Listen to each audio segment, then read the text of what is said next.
आज हम जो टॉपिक करने वाले हैं वो ज्ञानवर्धन की दृष्टि से और एग्जाम की दृष्टि से दोनों से ही बहुत ही महत्वपूर्ण है। आज हम बुनियादी तालीम के बारे में Radha Krishnan commission, Mudaliar commission, Kothari commission के बारे में डिटेल में जानेंगे। और इन टॉपिक्स में से मोस्टली मैंने जो एनालिसिस किया है पुराने क्वेश्चन पेपर और ये सब, तो एक से दो क्वेश्चन अक्सर दो क्वेश्चन इसमें से आते हैं। इसके बाद ये प्रॉब्लम ऑफ इंडियन एजुकेशन से भारतीय शिक्षा व्यवस्था के साथ क्या क्या समस्याएं हैं, इससे जुड़कर भी कई क्वेश्चंस आ जाते हैं। तो अगर भारतीय शिक्षा व्यवस्था के बारे में बात करें तो कैसा इसका इतिहास रहा। आज हम जो शिक्षा व्यवस्था देख रहे हैं कि हम देखते हैं कि 5+3+2 वाला +2+2 वाला जो कॉन्सेप्ट चल रहा है, कैसे वो इमर्ज हुआ, कैसे अंग्रेजी शिक्षा भारतीय शिक्षा व्यवस्था के केंद्र में आई, मातृभाषा की शिक्षा व्यवस्था में, और प्रादेशिक भाषाओं को लेकर, अन्य भारतीय भाषाओं को लेकर किस तरीके की राजनीति होती है, और देश की आज़ादी से पहले और देश की आज़ादी के बाद इनका स्थान किस तरीके से निश्चित होता है कि किस भाषा का स्थान कहाँ होगा, किस नहीं निर्मित होगा। इसके बारे में भी हम डिटेल में इन कमीशंस के जरिए और थोड़ा सा इतिहास में जाकर हम समझने की कोशिश करेंगे। तो जब भी हम बेसिकली शिक्षा की बात करते हैं कि शिक्षा है क्या, तो शिक्षा को हम का एक प्रोसेस है, वो सीखना ज्ञान होता है, वो सीखना कौशल होता है, सीखना वैल्यू सिस्टम्स होते हैं, यानी कि आपके मूल्य, विश्वास, आस्थाएं, आदतें, आपकी ज़रूरतें, लाइफ की ये सारी चीज़ें जो डेवलप हो रही हैं, जैसे जैसे विकसित होती है, इस पूरे प्रोसेस को हम शिक्षा में शामिल करते हैं। लेकिन हमें यहाँ पर जब हम बात करते हैं कि भारतीय शिक्षा व्यवस्था का इतिहास कैसे रहा, आज जो शिक्षा व्यवस्था है क्या वो पहले से शुरू से ही ऐसी ही रही थी, तो हमें ये समझना भी बहुत ज़रूरी होता है कि जो शिक्षा का ढांचा है, हम जब बात करते हैं, इसका जो ढांचा है वो हमेशा से ऐसा नहीं था। हर देश में, हर समय, हर काल, परिस्थितियों के अनुसार, ज़रूरतों के अनुसार शिक्षा का ढांचा में बदलाव आता रहा है। से यहाँ पर ये मेंशन मैंने किया हुआ है, educational system is differ from one and another. तो हर देश की जो अपनी सिचुएशन है, उनकी जो ज़रूरतें हैं, उस हिसाब से अलग अलग शिक्षा व्यवस्था और शिक्षा का ढांचा रहा है। तो भारतीय शिक्षा व्यवस्था जब हम देखते हैं कि अगर हम बैक में जाएं, आज की बात हम ना करें, हम आज से 200 साल पहले, 100 साल पहले की बात करते हैं, तो हमारी शिक्षा व्यवस्था ऐसी नहीं थी जैसे हम आज देखते हैं कि प्रॉपर स्कूली व्यवस्था है, उनका एग्जाम पैटर्न एकदम सेम है, सिलेबस फिक्स है, टीचर्स की उपस्थिति, उनका छुट्टियों का शेड्यूल, सब कुछ एक निश्चित है, पाठ्यक्रम निश्चित है, एक कक्षा से दूसरी कक्षा में जाने का जो समय काल है, जो अंतराल है, वो भी निश्चित है। तो इस तरीके की शिक्षा व्यवस्था हम देखते हैं कि हमारे जो गुरुओं के द्वारा जब शिक्षा दी जाती थी तब भी सिस्टम नहीं था, और बहुत पहले जो हमारी शिक्षा व्यवस्था थी वो गुरु के सुपरविजन में, उनके निरीक्षण में, उनके साथ रहकर आश्रमों में, जिसको हम आश्रम व्यवस्था भी कहते हैं, आश्रम में हम रहकर उनके साथ शिक्षा हमारी हुआ करती थी। तब कोई फिक्स क्लासरूम नहीं हुआ करता था। बहुत सारी कक्षाएं जिनका वर्णन अंग्रेजों के दस्तावेजों में भी मिलता है। एडम की रिपोर्ट है, एडम बताते हैं कैसे बंगाल में, बिहार में, उत्तर प्रदेश में लाखों की संख्या में गुरुमशाए पेड़ों के नीचे या किसी अमीर इंसान के घर के किसी एक कोने में या उसके द्वारा दिए हुए किसी एक कमरे में अपनी कक्षाएं चलाते थे। तो कोई फिक्स क्लासरूम नहीं हुआ करता था। अपनी सुविधा और ज़रूरत के हिसाब से तब कक्षाएं हुआ करती थी। कोई लैब वगैरह होना या लाइब्रेरी होना, जैसे कि आज कंपलसरी हर स्कूल में एक लाइब्रेरी और लेबोरेटरीज होना ज़रूरी हो गया है, ऐसा भी नहीं था। तो गुरु अपनी सुविधा के हिसाब से अपने घर में, या तो अगर उसके घर में सफिशिएंट जगह है तो अपने घर में, अगर उसके स्थान है तो वहाँ दे सकता था शिक्षा, या फिर समुदाय के द्वारा जो जगह सुनिश्चित की जाती थी वहाँ वो शिक्षा देते थे। और गुरु की इच्छा या उसका डिसीजन होता था कि किस बच्चे ने कब सीख लिया और उसको आप एक कक्षा से दूसरी कक्षा में आप भेज सकते हो या अगला पाठ पढ़ा सकते हो। कोई निश्चित पाठ्यक्रम, कोई निश्चित समय अंतराल होना ज़रूरी नहीं था और गुरु ही निश्चित करता था कि किसे शिक्षा दी जानी, कौन शिक्षित होने लायक है। लेकिन समय बदला और हम फिर अगर ब्रिटिश काल में आते हैं तो ब्रिटिश काल में शिक्षा का बहुत सारे रूप, कायदे, कानून बहुत सारे बदले और बहुत सारी कमेटीज़ भी उस टाइम पर भी बहुत सारी कमेटी, आयोग, योजनाएं वगैरह बनी थी, जिसमें सार्जेंट आयोग को मुख्य रूप से जानते हैं। उस टाइम पर अंग्रेजी शिक्षा को बहुत विशेष स्थान भी दिया गया। अंग्रेजों का फोकस विश्वविद्यालय शिक्षा पर ज़्यादा था। इसकी बाकायदा की वो प्राइमरी एजुकेशन को बढ़ावा देते। वो मोस्टली मिशनरीज के हाथों में और उनके द्वारा चलने लगी। लेकिन हाँ, आपके सिलेबस में जो मुख्य तौर पर जिन पहलुओं पर बल दिया गया है वो भारत के आज़ाद होने के बाद के जो आयोग थे उन पर ध्यान दिया गया है कि कैसे जब देश आज़ाद होता है और उसके बाद हमारी शिक्षा व्यवस्था अपना रूप ग्रहण करती है। तो इस दृष्टि से सबसे पहला जो आयोग बना विश्वविद्यालय आयोग, वो बहुत मुख्य है। माध्यमिक शिक्षा आयोग और कोठारी आयोग ये बने। उसके बाद पॉलिसी बनी हमारी 1968 की, NCF आया, अभी हाल में चल रहा है 1992 की भी पॉलिसी है और अभी हाल में भी नई शिक्षा नीति के बारे में चर्चा चल रही है, अगर आप लोगों ने उस बारे में पढ़ा हो तो। लेकिन इस सबसे पहले एक क्वेश्चन मोस्टली कई बार पूछ लिया जाता है एग्जाम में, बेसिक शिक्षा या बुनियादी तालीम, क्योंकि ये इसलिए इम्पोर्टेंट है। हालांकि ये हमारे देश की आज़ादी से पहले की बात है, 1937 की बात है जब बुनियादी तालीम या हम बेसिक शिक्षा की हम जो बात कर रहे हैं वो आई। लेकिन ये काफ़ी इम्पॉर्टेंट इसलिए है क्योंकि इसके ज़रिए हमारी जो प्राथमिक शिक्षा है उसको ज़मीन मिली है। उसको निर्मित करने में, या हम बोले प्राथमिक शिक्षा की जो मीनार है, जो मंजिल है, उसको ज़मीन देने का काम बुनियादी तालीम ने किया था। तो बुनियादी तालीम फेमस वाधा योजना के नाम से भी है और हम गांधी की शिक्षा योजना के नाम से भी इसको जानते हैं। तो अगर क्वेश्चन आता है बुनियादी तालीम क्या है, इसकी विशेषताएं बताएं, या आज इसका कितना रेलेवेंस है या नहीं है, इसकी आज प्रासंगिकता, या वार्धा शिक्षा योजना करके पूछ लें आपसे, या गांधी की शिक्षा दर्शन क्या था, गांधी के क्या विचार थे, तो इन तीनों चारों टर्म्स से हमें कंफ्यूज नहीं होना है। दरअसल ये यही बात कर रहे हैं। गांधी जी का मानना था कि जो शिक्षा है वो पहली बात की वो साक्षर होना नहीं है। साक्षरता और शिक्षा ये दोनों बहुत अलग चीज है। आप साक्षर हो सकते हैं, आपको गिनती आ सकती है, आपको इंग्लिश हिंदी पढ़नी आ सकती है, आपको अक्षरों का ज्ञान होना साक्षर होना है। लेकिन शिक्षित होना उससे बहुत अलग बात है, उससे बहुत बड़ी बात है और उससे बहुत ही गहरी बात है। पहली बात तो ये। तो उनकी नज़र में जो शिक्षा थी वो बच्चे का या मनुष्य का एक ऑलराउंड डेवलपमेंट था, पूरी तरीके से उसका विकास होना, उसके फिजिकल, मेंटल, उसके मानसिक, शारीरिक, आध्यात्मिक सभी पक्षों पर काम करना ही शिक्षा है।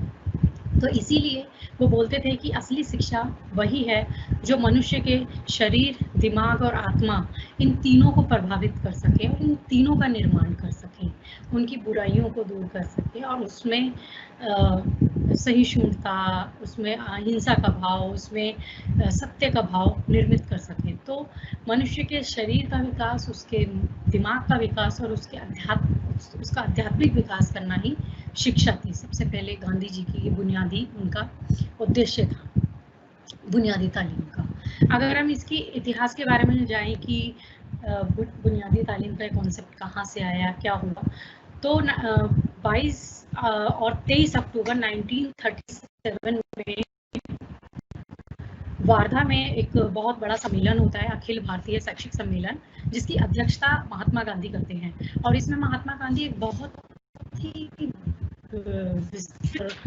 बहुत खूबसूरत एक अपना भाषण देते हैं, और उस भाषण में वो शिक्षा के जो उस समय की जो प्राथमिक शिक्षा या अनिवार्य शिक्षा थी, उसकी समस्याओं पर वो भी बताते हैं। और उसी के साथ साथ वो एक पूरी एक रूपरेखा तैयार करते हैं कि हमारी अब आने वाली शिक्षा कैसी होनी चाहिए, ताकि हम अपने बच्चों के शारीरिक, मानसिक और आध्यात्मिक विकास की तरफ बढ़ पाएं। तो इस पूरे भाषण को हम नई तालीम के नाम से जानते हैं, जिसको लेकर आगे काम हुआ। कई स्कूल्स भी खोले गए उस विचारधारा पे, उनके उस शिक्षा दर्शन पर। इस पूरे सम्मेलन में बहुत और लोगों ने भी भाग लिया था, जिनको हमें भूलना नहीं चाहिए। विनोबा भावे थे इसमें, काका कालेकर थे, जाकिर हुसैन थे, इसलिए इसको जाकिर हुसैन समिति भी बोलते हैं। जाकिर हुसैन के नाम से भी अगर क्वेश्चन आता है तो हमें कंफ्यूज नहीं हो रहा है, वो बुनियादी तालीम की ही बात है। तो ये पूरी एक बात है कि ये इस तरीके से रूप लेता है कि एक बड़ा सम्मेलन होता है, उस सम्मेलन में गांधी जी शिक्षा दर्शन पे बात करते हैं, कई बड़े बड़े लोग आते हैं और इसमें वो डिस्कशन करते हैं, और यहाँ से नई तालीम को आधार मिलता है। इसके बाद अगर हम जाएं कि नई तालीम के उद्देश्य क्या थे, तो इनका इसके उद्देश्य थे कि सबसे पहले कि जो बच्चा है वो आत्मनिर्भर बन सके, दूसरा कि हमारी संस्कृति का निर्माण हो सके, उसका संपूर्ण विकास हो सके, और उसमें उसके जीवन के जो हमारे जीवन के जो हाईएस्ट सर्वोच्च वैल्यू मूल्य होते हैं, उनका निर्माण बच्चे में आप करवा सकें, उनका सामाजिक कल्याण हो, वो एक सामाजिक व्यक्ति बन पाए। इन उद्देश्यों को लेकर नई तालीम रची गई और उनकी शिक्षा नीति बनाई गई। अन्य पहलू हम अगर आए तो ये होता है कि जब इन्होंने ये पूरा शिक्षा का अपना ढांचा कल्पित किया, तो इस कल्पना में, क्योंकि बाद में इसमें स्कूल्स वगैरह बने, लेकिन इस पूरे करिकुलम में इसकी जो इस नई तालीम की जो शिक्षा होगी, उनमें क्या विषय पढ़ाए जाएंगे, किस भाषा में पढ़ाए जाएंगे, किस तरीके से पढ़ाए जाएंगे, इस पर पूरी चर्चा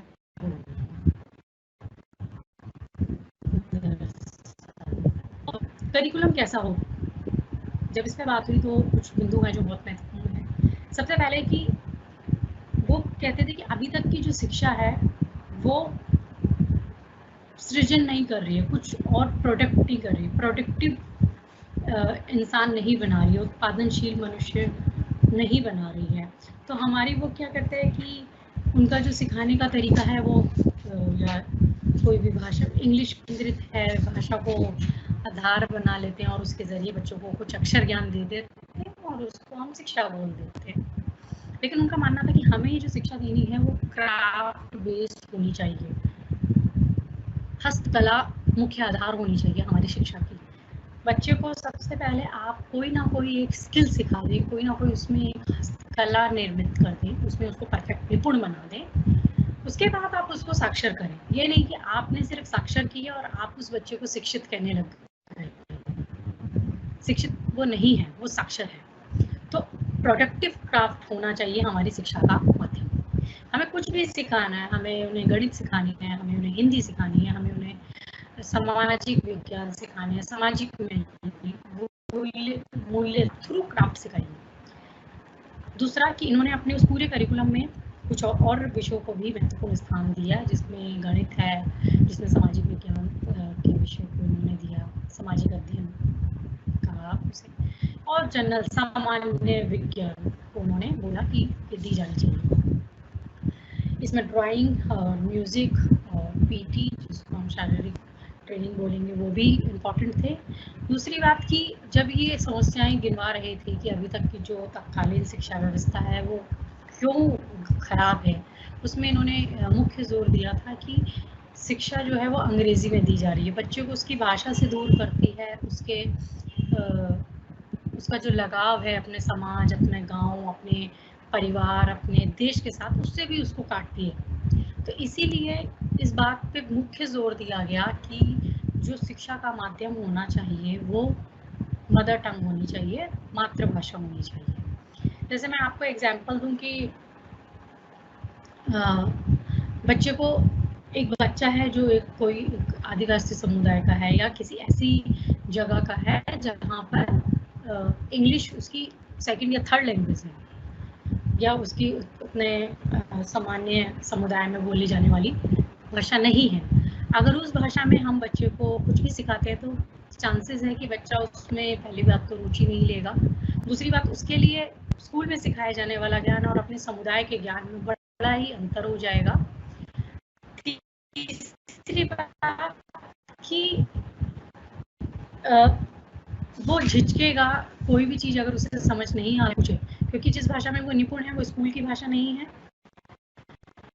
और जो चीज़ उसे प्रॉब्लम है वो उस भाषा में पूछ नहीं सकता क्योंकि इंग्लिश उसको उतनी आती नहीं। तो इसीलिए जो बुनियादी तालीम है, यानी कि प्राथमिक और अनिवार्य शिक्षा की जो उन्होंने बात की थी, जो बेसिकली बोलते हैं कि 7 वर्ष की शिक्षा होगी, क्योंकि 6 वर्ष से शुरू होकर 14 वर्ष तक की इन्होंने बात की थी, कि ये जो होगी ये मदर टंग में ही दी जाएगी, इसमें इंग्लिश ना हो, क्योंकि मदर टंग के जरिए बच्चे को ना केवल बहुत गहराई से ज्ञान मिलेगा, बल्कि वो अपने समाज और अपने स्कूल में दोहरापन नहीं देखेगा, उसमें उसको लगेगा कि एक है और वो कटेगा नहीं अपने समाज से। तीसरा, जब ये क्राफ्ट पे बहुत ज़्यादा फोकस कर रहे हैं तो ये भी जानना ज़रूरी है क्या क्राफ्ट, क्या हस्तकला सिखाई जाए। तो हमें आज के टाइम के हिसाब से जज नहीं करना है, आज के हिसाब से चीज़ों को नहीं सोचने। हमें 1937 में जो उस समय की जो शिक्षा व्यवस्था की जो प्रॉब्लम्स थी और उस हिसाब से जो इन्होंने सॉल्यूशंस दिए थे और उसके बेसिस पे इन्होंने जो शिक्षा का ढांचा तैयार किया था उसको नज़र में रखना है। तो हमें जजमेंटल नहीं होना है, यहाँ हमें समझना बहुत जरूरी। तो क्राफ्ट से या हस्तकला से इनका क्या मतलब था? इनका मतलब था कि बच्चों को या तो आप लेदर वर्क सिखाएं, मेटल वर्क सिखा दें, बास्केट बनाना सिखाएं, बुक की रद्दी जो बनाते हैं किताबों को ठीक करने का काम, मटके, घड़े, मिट्टी का वो वेविंग, कुछ सिलना, कढ़ाई करना, बुनना, इस तरीके के जो काम थे जो आपके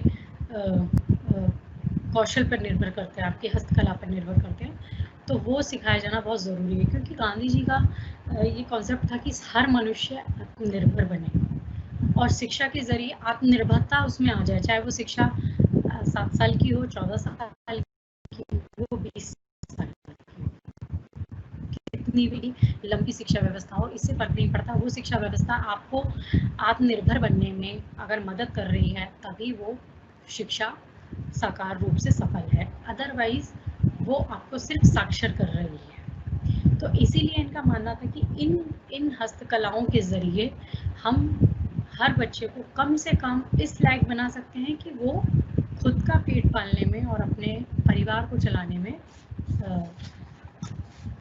लायक हो जाएगा, परिवार का पालन पोषण करने के लायक हो जाएगा।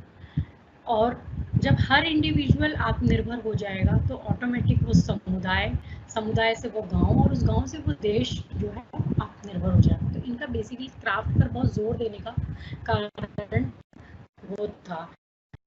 इसको आप जोर से राज्य की कल्पना करते हैं कि हर कोई निपुण होगा, आत्मनिर्भर होगा, हर राज्य हर गांव आत्मनिर्भर होगा, हर गांव से जिला बनेगा, हर जिले से राज्य बनेगा और राज्यों से देश बनेगा। निर्भर है, कोई किसी पे निर्भर नहीं है, अपनी ज़रूरतों की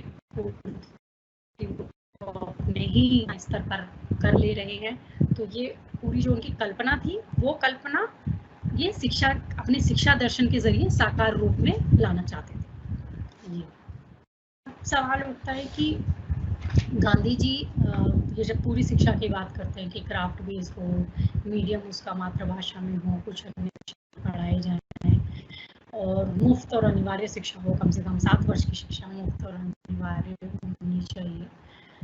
तो ये सारी जो बात कर रहे हैं, अब इसके लिए टीचिंग मेथड कैसे हो, इस पर भी इन्होंने चर्चा की थी कि हमारे तरीके क्या होने चाहिए पढ़ाने के। तो पढ़ाने के तरीके पर जब बात हुई तो इनका साफ कहना था लर्निंग बाय डूइंग, यानी कि बच्चे को स्वयं से कर वो सीखे। सबसे पहली बात कि टीचर एक फैसिलिटेटर हो, वो चीज़ें फैसिलिटेट करे, वो सुविधाओं को, अवसरों को प्रदान करे, लेकिन जो ज्ञान अर्जन का पूरी प्रक्रिया होगी, ज्ञान अर्जन का जो पूरा तरीका होगा सीखने का, करने का, वो बच्चे पर छोड़ दिया जाए। और जब लर्निंग बाय डूइंग होती है तो उसमें एरर मेथड आता ही है कि गलतियां करके बच्चा सीखता है।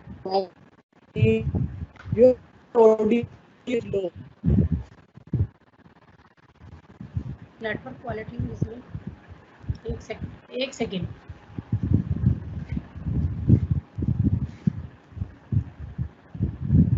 नेटवर्क क्वालिटी लो है।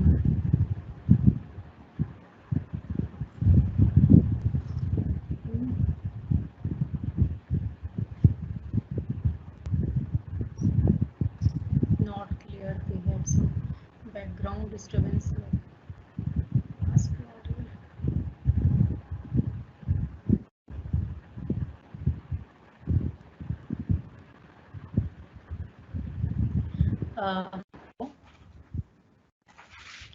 हाँ, तो हम आगे बढ़ते हैं।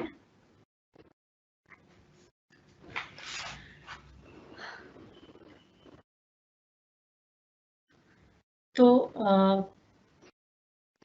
नेक्स्ट है कि मेथड ऑफ टीचिंग पर हम बात कर रहे थे, तो इसके साथ ही ये लेक्चर और डिस्कशन मेथड पर भी जोर देते हैं। और जैसा कि बताया था कि शिक्षा देने का तरीका जो है वो क्रिएटिव, सृजनात्मक होना चाहिए, उत्पादनशील होना चाहिए, उससे कुछ तैयार हो। जैसे कि मैं एग्जांपल दूं कि आपको अगर अपने स्टूडेंट्स को आपको मैथ्स सिखाना है, तो आप उनसे कुछ भी क्रिएट करवाते हैं, आप उनसे कुछ लाइक आप घड़े निर्मित करवा ले रहे हैं उनसे, और छोटे बच्चे हैं उनको आपको जमा घटा गुणा ये सब सिखानी है, तो आप उनकी गिनती करवा रहे हैं, या आप उसमें ये बता रहे हैं कि अगर हमने इतने घड़े थे, इतने रुपए के बेचे और इतना हमें प्रॉफिट हुआ, इतना हमें लॉस हुआ, तो बताओ कितना हुआ। तो उसके जरिए हम लाभ हानि, उनको जमा घटा, साथ ही साथ गिनती, ये सब सिखा पा रहे हैं। तो ये तरीका है क्रिएटिव और प्रोडक्टिव एक्टिविटी का। हमें उन्हें समाज विज्ञान और सामान्य विज्ञान सिखाना है, तो हम उस जिस मिट्टी से हम उन्हें उनसे बोल रहे हैं कि आप घड़े निर्मित कीजिए, या आप कोई और चीजें जो भी हम उनसे बनवा रहे हैं, तो मिट्टी कहाँ से आई, वो मिट्टी कौन सी क्वालिटी की है, किस क्वालिटी की मिट्टी, मिट्टी में ऐसे क्या गुण होने चाहिए जिससे वो कोई शेप ले पाती है, टाइप ऑफ मिट्टी कितनी है, कितनी तरीके की मिट्टी भारत में मिलती है, ये सारी नॉलेज हम उस प्रोसेस में ही बच्चे को दे देंगे।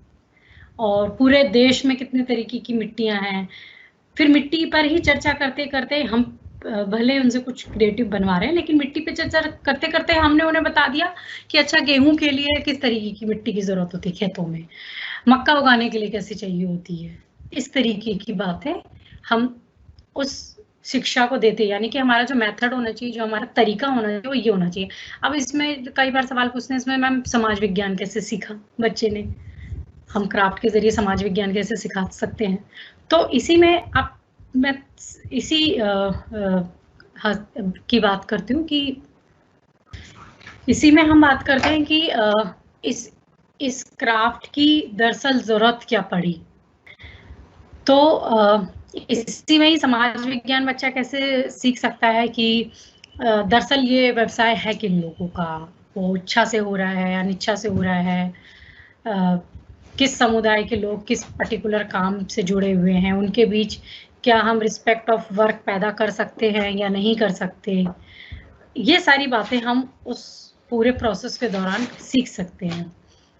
तो ये तरीका है थ्रू क्रिएटिव और प्रोडक्टिव एक्टिविटी, जो मैंने बात की कि ये होनी चाहिए, खुद बच्चा करके सीखे, कोरिलेशंस हो टेक्निक में, लेक्चर आप दे सकते हैं, उनके साथ डिस्कस कर सकते हैं, आप उनको गांव के लोगों के साथ, उनका ये कहना था कि इंटरेक्ट करवा कर जनरल जो नॉलेज होती है, जो सामान्य ज्ञान होता है, ग्रामीण ज्ञान जो होता है, वो आप उनको दे सकते हैं। तो ये टीचिंग ऑफ मेथड इनका था। अब जो बेसिक शिक्षा क्या जो स्कीम थी, ये जो पूरा योजना थी, ये दरअसल थी किन के लिए और इसकी मुख्य बातें क्या थी, ये हम लास्ट में, हालांकि पूरी बात हमने भी की है, लेकिन लास्ट में आप इसको नोट कर सकते हैं कि सबसे पहली बात की मुफ्त और अनिवार्य होनी चाहिए 7 से 14 साल के बच्चों के लिए, इस बात पर जोर था। क्राफ्ट जो है वो शिक्षा का मुख्य केंद्र होना चाहिए, कोई भी चीज़ सिखाने का। इससे पहले मैं इसको डिटेल में बता चुकी हूँ कि क्राफ्ट कैसे शिक्षा देने का केंद्र हो सकता है। सेल्फ सपोर्टिंग एजुकेशन होना चाहिए, मदर टंग में, यानी कि मातृभाषा ही मीडियम होनी चाहिए, कोई और भाषा, विदेशी भाषा, अंग्रेजी के तो ये बिल्कुल खिलाफ थे, तो ये हमें बिल्कुल ध्यान रखना है कि ये 14 साल तक चाहते ही नहीं थे कि अंग्रेजी जो है वो माध्यम बने शिक्षा का। आइडियल यानी कि अच्छे नागरिक, आदर्श नागरिकों की निर्मित करना इस शिक्षा का मुख्य उद्देश्य होना चाहिए। कोऑपरेटिव लिविंग सीखे, साथ में मिलकर सहिष्णुता से, भाईचारे के साथ किस तरीके से रहा जा सकता है, ये अहिंसा पर जोर था। इस पूरी शिक्षा व्यवस्था में बच्चों में सत्य, अहिंसा, भाईचारा, इसके गुण विकसित हों, ये इस पूरी योजना के केंद्र में था। और किसी भी तरीके की पर्टिकुलर कोई एक धार्मिक शिक्षा दी जाए या किसी धर्म विशेष को ही केंद्र बनाया जाए, इसके ये खिलाफ थे। तो नो रिलीजियस एजुकेशन इसका मुख्य केंद्र था। तो ये कुछ पॉइंट्स हैं जिसके इर्द गिर्द आप अपनी बातों को ले जा सकते हैं। जैसा कि मैंने पहले ही बताया कि अगर आपसे क्वेश्चन में बेसिक एजुकेशन स्कीम का पूछ लें, बुनियादी शिक्षा योजना, नई तालीम के नाम से कोई क्वेश्चन पूछ लें, बुनियादी शिक्षा के नाम से कोई भी क्वेश्चन करके पूछें, क्राफ्ट बेस्ड एजुकेशन कैसे हो सकता है, इसका रेलेवेंस क्या है, या गांधी जी की हस्तकला शिक्षा योजना क्या थी, इस तरीके का कोई क्वेश्चन पूछते हैं, या वार्धा योजना क्या थी, इस पर कोई क्वेश्चन पूछें, तो इनमें कंफ्यूज नहीं होना है। ये सारी बातें यही हैं जो मैंने बताई हैं, ये दरअसल इन्हीं के अलग अलग नाम हैं। क्या पढ़ते हैं तो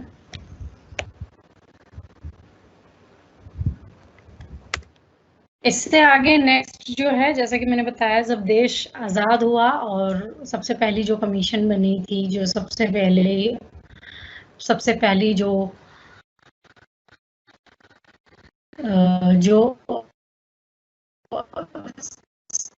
सबसे पहले यानी कि विश्वविद्यालय शिक्षा योजना, शिक्षा आयोग के नाम से या राधा कृष्ण आयोग के नाम से हम जानते हैं, ये सबसे पहले बना और इसमें मुख्य जोर दिया गया कि हमारे विश्वविद्यालय कैसे हों।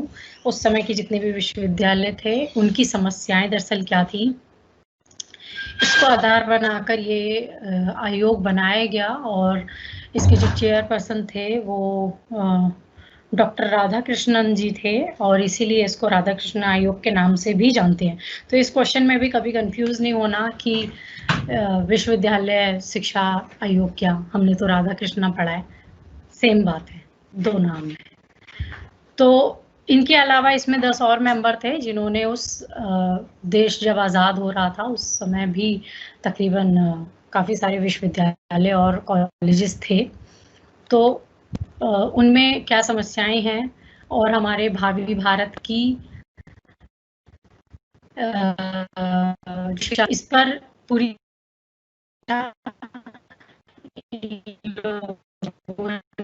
की थी और इसकी जो रिकमेंडेशन आयोग के सुझावों के नाम से जानते हैं।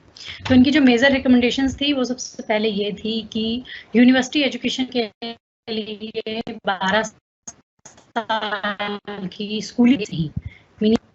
दूसरा कि इन्होंने बोला कि हर हायर एजुकेशन में यानी कि उच्च शिक्षा की आप जब बात कर रहे हैं तो उसमें central education, liberal education, occupational education मुख्य होना चाहिए, यानी कि कुछ कोर्सेज ऐसे होने चाहिए जो लिबरल कोर्सेज हों, कुछ मुख्य केंद्रित विषय भी होने चाहिए और व्यावसायिक शिक्षा भी होनी चाहिए।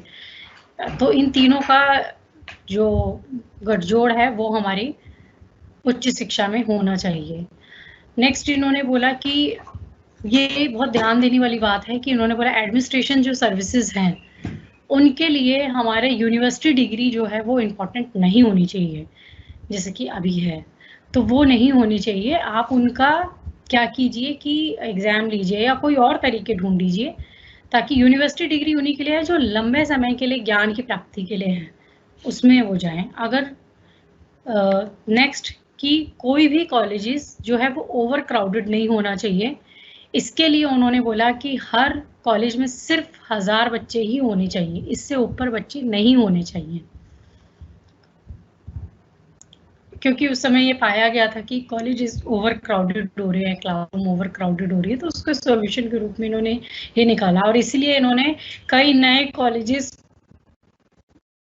कई नई यूनिवर्सिटीज खोलने की भी, और साथ ही साथ इन्होंने बोला कि जो यूनिवर्सिटी जो हैं इसको नियंत्रित या इस पर इसकी निगरानी के लिए, इसकी मदद के लिए, इसको आर्थिक सहायता देने के लिए एक यूनिवर्सिटी ग्रांट कमीशन होनी चाहिए, विश्वविद्यालय अनुदान आयोग होना अनिवार्य है।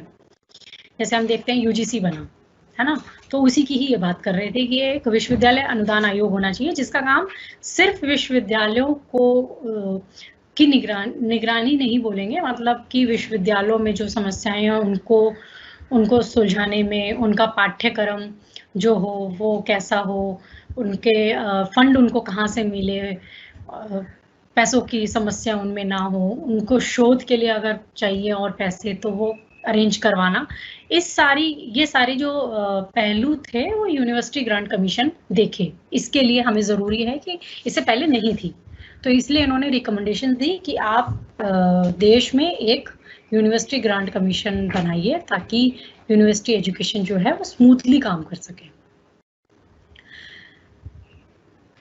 और इन्होंने इस बात पे जोर दिया कि हायर एजुकेशन के लिए इंग्लिश जो है वो अभी हटाई नहीं जानी चाहिए, यानी कि हायर एजुकेशन में जैसे कि बोलते हैं English as a medium of instruction for higher studies should not be removed, नहीं हटाया जाना चाहिए। और सोशल स्पेशल कोर्सेज बनाने चाहिए औरतों के लिए, जैसे कि इन्होंने home economics, nursing, teaching, fine arts जैसे कि इनकी बात की कि महिलाओं के लिए कुछ विशेष पाठ्यक्रम बनाए जाने चाहिए जिसमें महिलाओं का ही एडमिशन हो, क्राफ्ट हो सकता है, ये सारे जो हैं ये हो सकते हैं। इसके बाद अगर मैं देखूं कि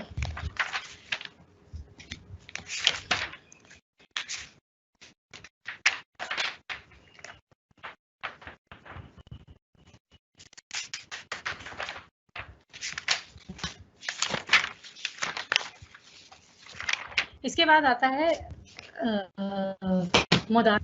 जो कि माध्यमिक शिक्षा आयोग के नाम से भी जानी जाती है, तो दोनों शब्दों में कंफ्यूज नहीं होना है, मोदाल्या कमीशन, माध्यमिक शिक्षा आयोग, क्योंकि इसकी पूरी रिकमेंडेशन जो थी वो स्कूलों के इर्द गिर्द थी और उनकी समस्याओं को इन्होंने पहले आइडेंटिफाई किया कि सेकेंडरी एजुकेशन में क्या प्रॉब्लम्स कैसे, तो इन्होंने ये पाया कि जो सेकेंडरी एजुकेशन है, सबसे पहले कि उसमें जो पाठ्यक्रम पढ़ाया जा रहा है वो बहुत आउटडेटेड है, और दूसरा पुस्तक केंद्रित है वो पूरी तरीके से, और उसमें कुछ पूर्वाग्रह हैं उस पूरे पाठ्यक्रम में। पूर्वाग्रह मीन्स कहना है कि किसी पर्टिकुलर समुदाय या किसी पर्टिकुलर विषय को शामिल किया है, कुछ को नहीं शामिल किया गया, या जिनको शामिल किया गया है उनके बारे में कुछ भ्रमित धारणाएं भी हैं जिनको शामिल कर लिया गया है, उसको रीचेक करने की ज़रूरत है, ये इनका मानना था। तीसरा कि वो हमारी लाइफ से रिलेटेड नहीं है, ऐसा भी बहुत कुछ पढ़ाया जा रहा है जो कि अब उतना रेलेवेंट नहीं रहा है जितना होना चाहिए।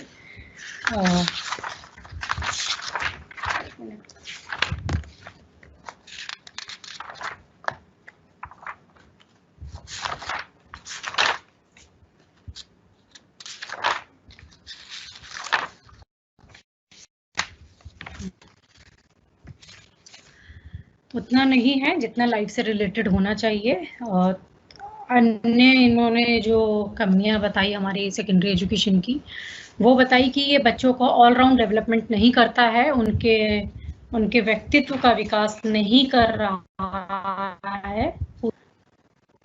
टीचिंग मेथड जो है वो ठीक नहीं है, उनमें त्रुटियां हैं, उनमें प्रॉब्लम है।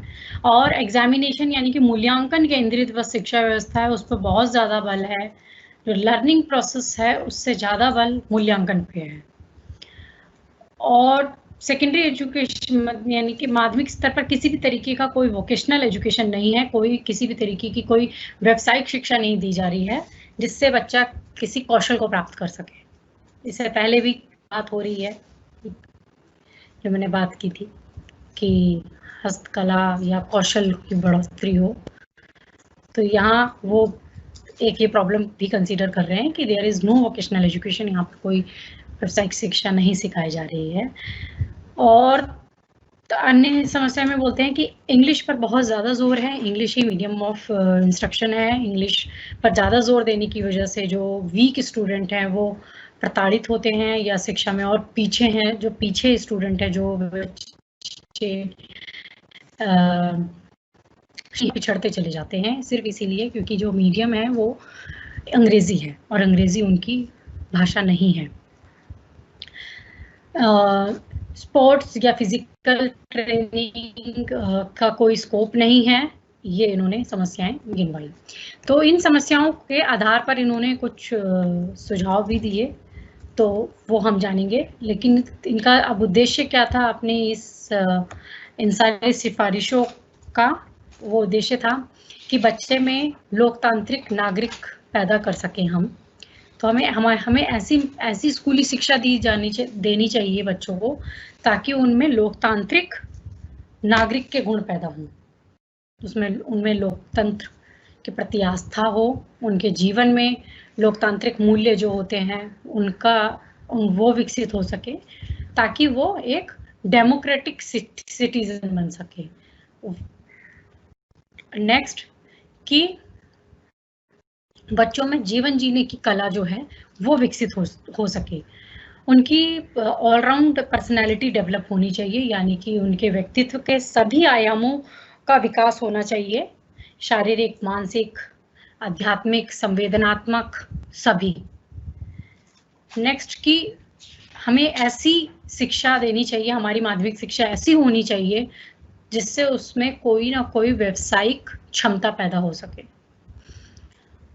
बस शिक्षा के जरिए उसमें नेतृत्व करने की क्षमता, लीडरशिप पावर, नेतृत्व करने की क्षमता भी पैदा होनी चाहिए, विकसित होनी चाहिए। और सबसे बड़ी बात कि उसमें राष्ट्रवाद या राष्ट्रभक्ति का जो नोशन है वो होना चाहिए, देश प्रेम का नोशन जो है वो विकसित हमारी माध्यमिक शिक्षा ने करना चाहिए, यही उसका उद्देश्य है। तो ये सारे उद्देश्य जो मैंने बताए हैं ये इनके मुख्य उद्देश्य थे, इनकी रिकमेंडेशन के। और इन्होंने इस आधार पर जो शिक्षा दी वो बोली कि वो secondary education should be of 7 year, यानी कि 7 साल की सेकेंडरी एजुकेशन होना चाहिए।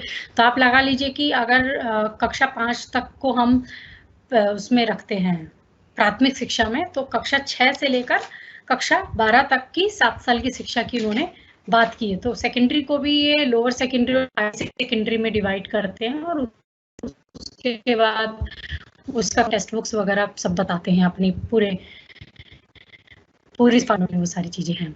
तो वो आप लोगों की किताबों में भी है और यहाँ डिस्कस करेंगे। तो ये है 7 साल की माध्यमिक शिक्षा जो इनके हिसाब से होनी चाहिए, उससे पहले प्राथमिक शिक्षा। वही ये बात कर रहे हैं कि it should be for children of 11 to 17, 11 साल से शुरू होकर वो 17 साल तक होनी चाहिए। तो 11 साल से लगभग कक्षा 6 में बच्चा चला जाता है, 17 साल वो 12th पास कर रहा होता है, ये वैल्यू होनी चाहिए। आगे बोलते हैं कि हमें क्या करना चाहिए, 11th को सेकेंडरी एजुकेशन में मर्ज कर देना चाहिए और कक्षा 12वीं को बीएमए। यहाँ ये है कि पहले उसको भी इंटरमीडिएट कॉलेज के नाम पर क्या कहा जाता था और वो दोनों एक होते थे, तो उसको इन्होंने डिवाइड किया 11th और 12th को कि वो हम बीए के साथ मर्ज कर दें और 11th को हम सेकेंडरी स्कूल्स के साथ मर्ज कर दें। यहाँ इन्होंने ये बात की थी। और जो सेकेंडरी एजुकेशन है उसको जूनियर सेकेंडरी माध्यमिक और निम्न माध्यमिक की बात इन्होंने यहाँ कही है। और जो डिग्री है यानी कि जो कॉलेज डिग्री है वो 3 साल की होनी चाहिए। और लड़के और लड़कियों के लिए इन्होंने बोला है कि सेम एजुकेशन होना चाहिए, हाँ, लेकिन कुछ विषय ऐसे होने चाहिए जो मुख्य रूप से आप लड़कियों के लिए ही स्पेसिफाई कर सकते हो।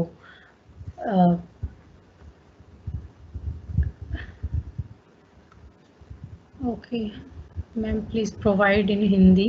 हिंदी में ही तो बोल रहे हैं मैम, आपकी आवाज नेटवर्क मैम।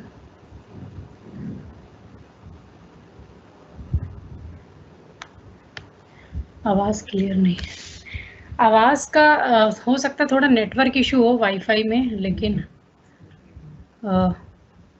कोशिश करती हूँ मैं आपके जो सवाल हैं उन सवालों को जब मैं रिपीट करूँगी एंड के 15-20 मिनट्स में, तो इनको मैं सबको ले लूँगी। इन सारे सवालों के जवाब मैं ले लूँगी, दे दूँगी। तो फिलहाल हम यहाँ पर है कि माध्यमिक शिक्षा आयोग वही 7 साल, 11 से 17 साल, सीनियर सेकेंडरी, जूनियर सेकेंडरी, ये सब बात हो रही है। डिग्री जो है, डिग्री कोर्सेज 3 साल के होने चाहिए। बॉयज़ और गर्ल्स के लिए अलग अलग, लड़के और लड़कियों के लिए एक सेम एजुकेशन होना चाहिए, सेम शिक्षा होनी चाहिए। जबकि इससे पहले तक ऐसा था कि लड़कियों को कुछ ऐसे विषय पढ़ाए जाते थे जो लड़कों को नहीं, उनकी यहाँ तक कि उनकी किताबें अलग थी। करुणा चांदना है, करुणा चांदना की अगर रीडिंग आपको मिल सके तो वो बहुत डिटेल में बताती हैं कि किस तरीके से स्कूल के, ना केवल स्कूल अलग थे, उनकी टाइमिंग अलग थी, वहाँ पर पढ़ाए जाने वाले विषय अलग थे और किताबें अलग थी, सब अलग था। तो वही ये बात कर रहे हैं कि हमें ऐसी अलग शिक्षा नहीं देनी है, हमें सेम एजुकेशन देना है। हाँ, जैसे कि बोलते हैं but there should be provision of home science teaching for the girls, की कुछ ऐसे विषय हो सकते हैं जैसे कि होम साइंस जो कि मुख्य तौर पर लड़कियों को दिए जाने चाहिए। इसके आगे ये बोलते हैं कि गर्ल्स स्कूल्स स्पेशली जो सिर्फ लड़कियों के लिए पढ़ाई के लिए ही हों, ऐसे स्कूल उन जगहों पर खोले जा सकते हैं जहाँ इनकी बहुत ज़रूरत है। वो हो सकता है सुरक्षा की दृष्टि से बहुत ज़रूरी हो, वो हो सकता है कि गर्ल्स रेशियोज पर्टिकुलर समुदाय या गांव में बहुत ज़्यादा हो, या हो सकता है वहाँ पितृसत्तात्मक सोच जो है वो बहुत हावी हो और लड़कियों को लड़कों के साथ पढ़ने पर की परमिशन ना हो।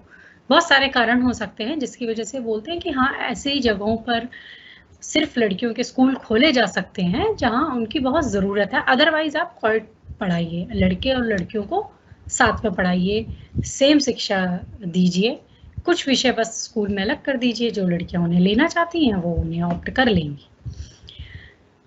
नेक्स्ट ये बोलते हैं प्रोडक्टिव वर्क जो है, जो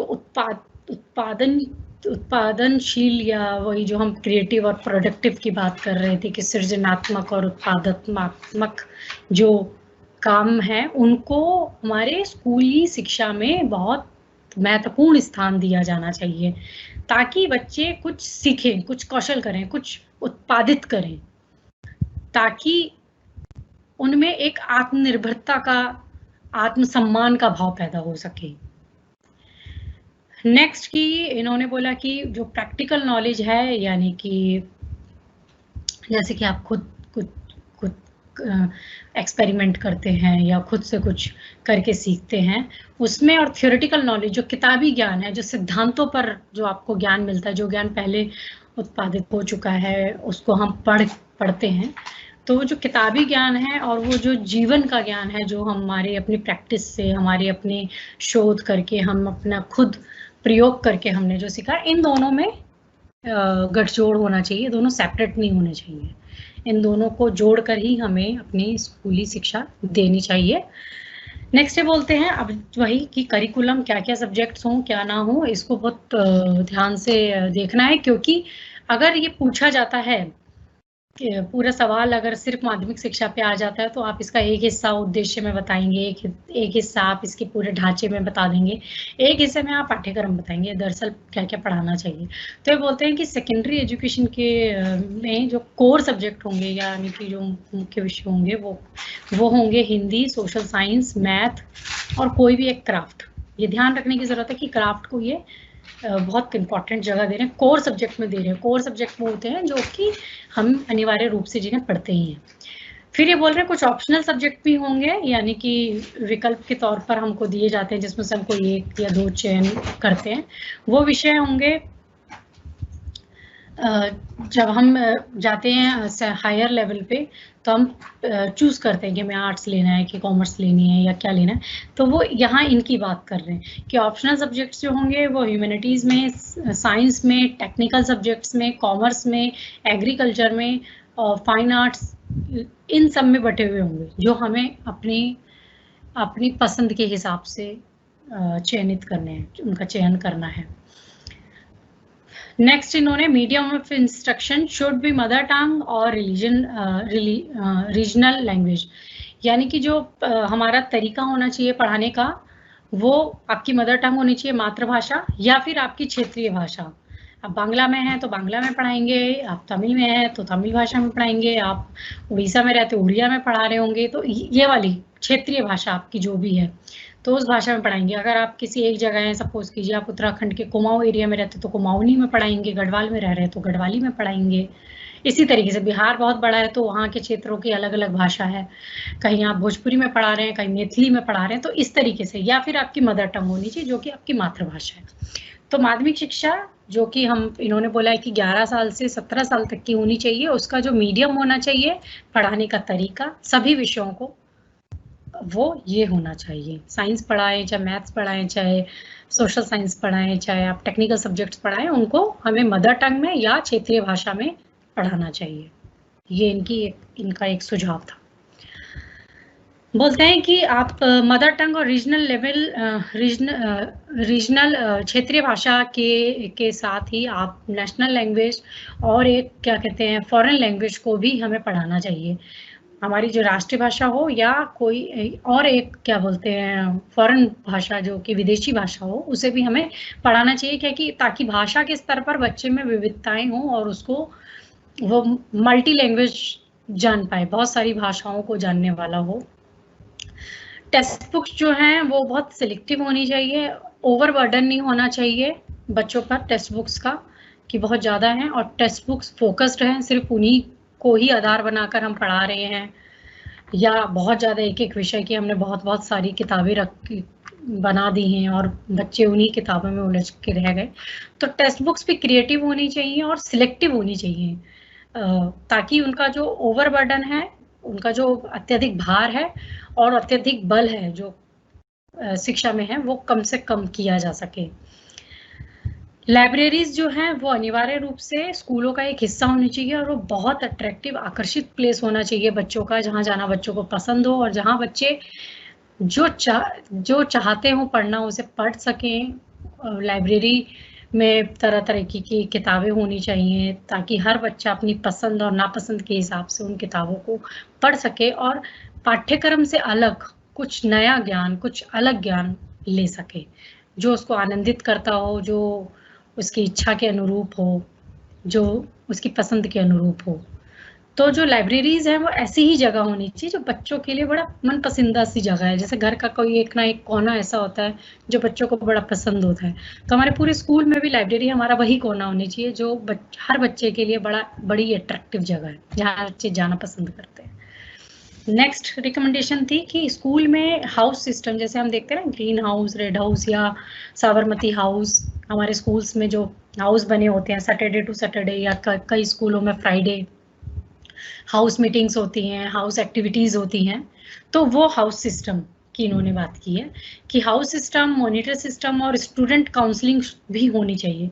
ये क्यों होना चाहिए? क्योंकि बच्चों में लीडरशिप क्वालिटी पैदा हो सके, नेतृत्व करने की क्षमता पैदा हो सके। और जब हम इन सारे सिस्टम्स को, जब हम हाउस बनाते हैं या स्टूडेंट काउंसलिंग बनाते हैं, तो इस काउंसिल में क्या होता है कि बच्चे इकट्ठे होते हैं, उनकी कुछ समस्याएं होती हैं, उनका समाधान वो खुद ही ढूंढ रहे होते हैं। टीचर यहाँ सिर्फ फैसिलिटेट करता है, वो अवसर, वो समय उनको बता देता है, वो आते हैं, बच्चे खुद डिस्कस कर रहे हैं, अपनी क्रिएटिविटी दिखा रहे हैं, जो उनमें टैलेंट है उसे शो कर रहे हैं। तो इसके थ्रू वो ना केवल अपने पर्सनालिटी का, अपने व्यक्तित्व के सभी आयामों को प्रेजेंट करते हैं सबके सामने, यानी कि सभी के सामने वो दिखाते हैं, बल्कि उनमें एक लीडरशिप और एक कॉन्फिडेंस, आत्मविश्वास का भाव भी बढ़ता है। इसीलिए इनको ये बहुत इम्पोर्टेंट जगह दे रहे हैं अपने आयोग में। दूसरा, को करिकुलर एक्टिविटीज वो बोल रहे हैं कि वो जरूर होनी चाहिए।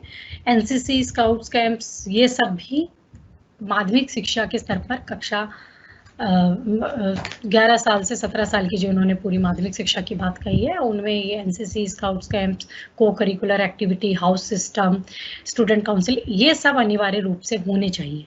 तभी बच्चे का ऑलराउंड डेवलपमेंट हो पाएगा, तभी बच्चे डेमोक्रेटिक वैल्यू को सीख पाएंगे, जो लोकतांत्रिक मूल्य हैं, सभी की बातें सुनना, असहमतियों को भी स्वीकार करना और अपनी बातों को स्वतंत्र रूप से सामने रखना, दूसरे की बात को भी स्वतंत्र रूप से आने देना और उसको स्वीकार करना, ये हमारे लोकतांत्रिक मूल्य हैं। तो ये बच्चा जीवन में सीख पाए, सिर्फ एक सरकारी तरीका या फिर एक स्टेट सिस्टम की तरह नहीं, जीवन जीने के तरीके के रूप में लोकतंत्र को ग्रहण करना, ये उद्देश्य है इन चीजों को शामिल करने का।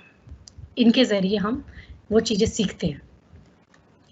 इसके बाद बहुत इंपॉर्टेंट है कोठारी कमीशन, क्योंकि कोठारी कमीशन ऐसी कमीशन है जिसने किसी एक पर बात नहीं करी कि सिर्फ विश्वविद्यालय की समस्याओं को समझ रहा हो और उस पर बात कर रहा हो, या सिर्फ माध्यमिक शिक्षा पर रिकमेंडेशंस दे रही हूँ।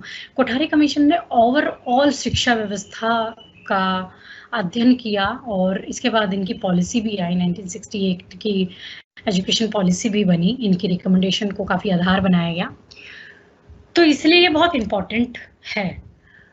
और अगर आपसे कभी आयोगों पे चर्चा करते हैं, इतिहास पे चर्चा करते हैं, कोठारी आयोग अलग से भी पूछा जा सकता है, नहीं तो अगर आपसे पूछते हैं भारतीय स्वतंत्रता के बाद भारतीय शिक्षा का जो विकास है वो किस तरीके से हुआ, तो उसमें इन कमीशंस को आप जब चर्चा करते हैं तो कोठारी आयोग बहुत आएगा, इम्पोर्टेंट रोल इसलिए निभाएगा क्योंकि इसके बाद की राष्ट्रीय शिक्षा नीति है जिस पे मैं चर्चा करूंगी। तो कोठारी कमीशन आई, कोठारी कमीशन ने मैं फिर से बोलूंगी कि ओवरऑल शिक्षा व्यवस्था की जो समस्याएं थी उनको फोकस किया और उन पर अपनी रिकमेंडेशन दी। उसमें प्राथमिक शिक्षा भी थी, माध्यमिक शिक्षा भी थी, कॉलेज की एजुकेशन सिस्टम भी था, ये सब था। तो इन्होंने बोला कि जो शिक्षा है वो प्रोडक्टिव भी होनी चाहिए। शिक्षा मतलब एजुकेशन एंड प्रोडक्टिविटी, ये दोनों अलग अलग चीज नहीं है। उत्पादनशीलता बच्चे में पैदा होना या बच्चे का शिक्षित होना, ये दो अलग बात नहीं है, ये एक बात होनी चाहिए। शिक्षा के जरिए बच्चा प्रोडक्टिव भी होना चाहिए और प्रोडक्टिव होने के थ्रू वो शिक्षित भी होना चाहिए। तो इसीलिए ये बोलते हैं साइंस एजुकेशन को बहुत इन्होंने इम्पोर्टेंट स्थान दिया अपने सुझावों में और बोला कि वो वर्क एक्सपीरियंस के थ्रू होना चाहिए। दूसरा, वोकेशनल एजुकेशन उन्हें एक केंद्रीय विषय माना शिक्षा का, कि जो व्यावसायिक शिक्षा है वो हमारी पूरी शिक्षा व्यवस्था के केंद्र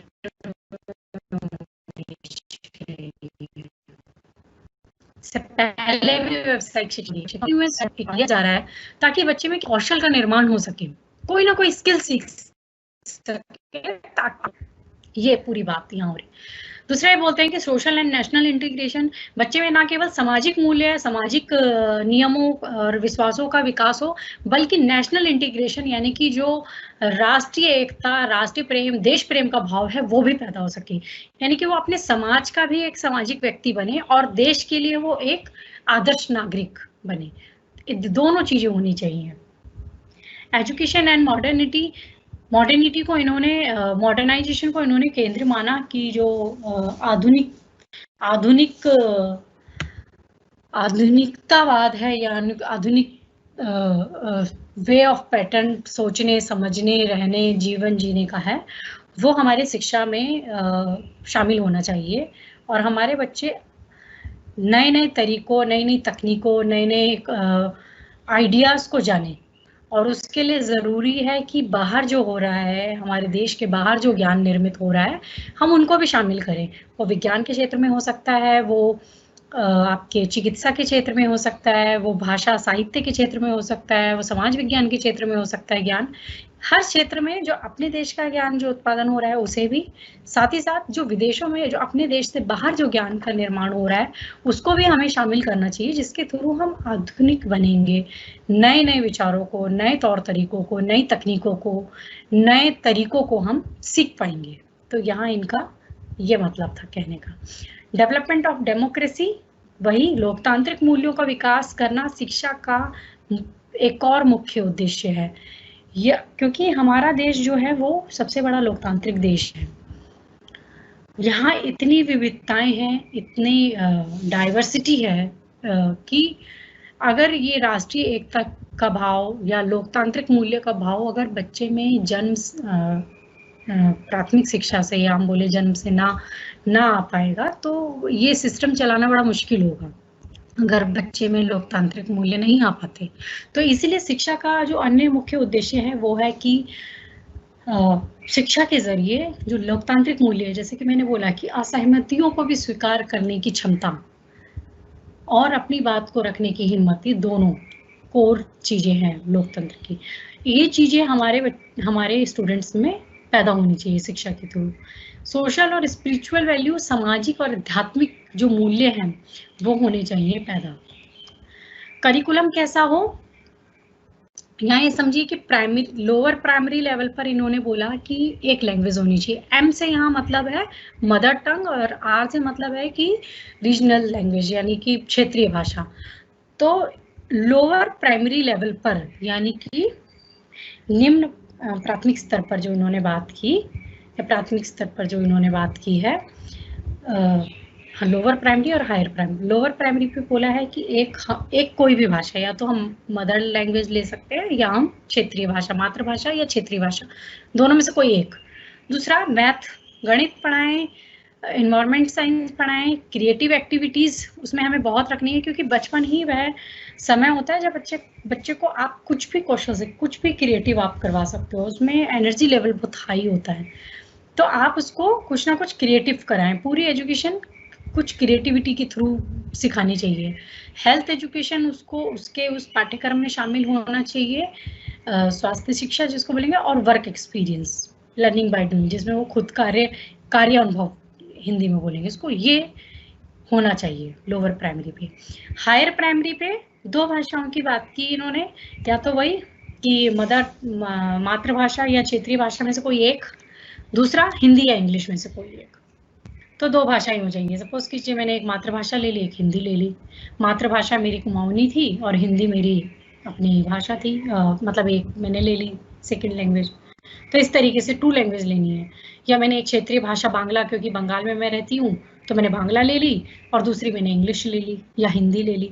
तो इस तरीके से तो 2 लैंग्वेज यहाँ होनी चाहिए। दूसरा मैथ, साइंस, सोशल साइंस, कला, कार्य अनुभव, सोशल सर्विस यानी समाज सेवा वाला विषय, education in moral and spiritual value, ये सारे विषय हमारे जो है वो हायर प्राइमरी लेवल पर हमारे पाठ्यक्रम में ये शामिल होने चाहिए। लोअर सेकेंडरी लेवल पर यानी कि निम्न माध्यमिक स्तर पर 3 लैंग्वेज फॉर्मूला इन्होंने दिया था। 3 भाषाएं जिसमें ये हैं मदर टंग या आपकी मातृभाषा या क्षेत्रीय भाषा, एक आपकी राष्ट्रीय भाषा और एक आपकी कोई विदेशी भाषा, ये होनी चाहिए।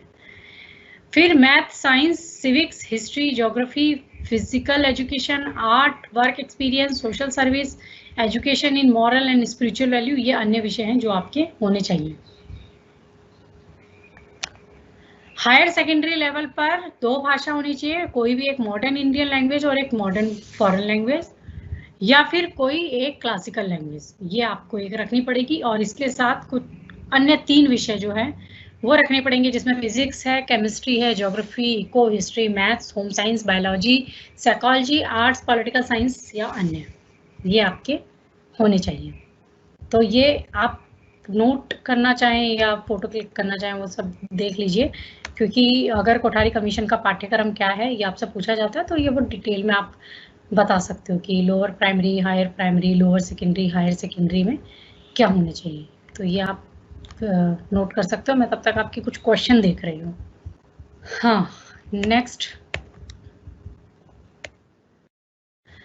तो ये किया, इसके बाद में इसमें स्लाइड नहीं है, लेकिन मैं आपको यहाँ बता दूं कि कोठारी कमीशन का कॉमन स्कूल सिस्टम भी बहुत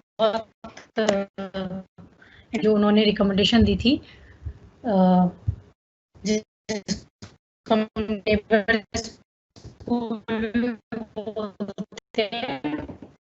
पड़ोसी स्कूल की जो उन्होंने की थी कि हर स्कूल की कि कुछ स्कूल्स कॉन्वेंट है, कुछ स्कूल है, कुछ में सब कुछ बहुत अच्छा है, कुछ में कुछ सुविधाएं नहीं है।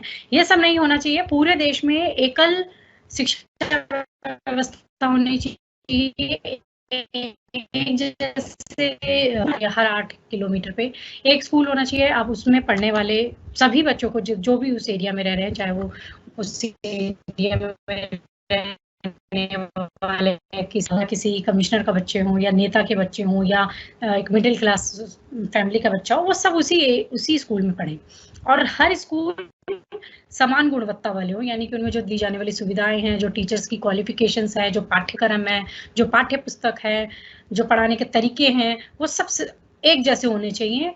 स्कूल्स में जो लेयर्स चलती है कि कुछ स्कूल एकदम खराब गुणवत्ता में चल रहे हैं, निम्न और दयनीय स्थिति में भी चलाए जा रहे हैं एक कमरे के साथ, और कहीं कहीं वो कमरा भी नहीं है, बस चल रहे हैं स्कूल कागजों में, तो वो चीजें नहीं होनी चाहिए। ये इनका कॉमन स्कूल सिस्टम था जो कि केंद्र था इस पूरी बहस का, इस पूरे आयोग की सिफारिशों का, कि वो होना चाहिए।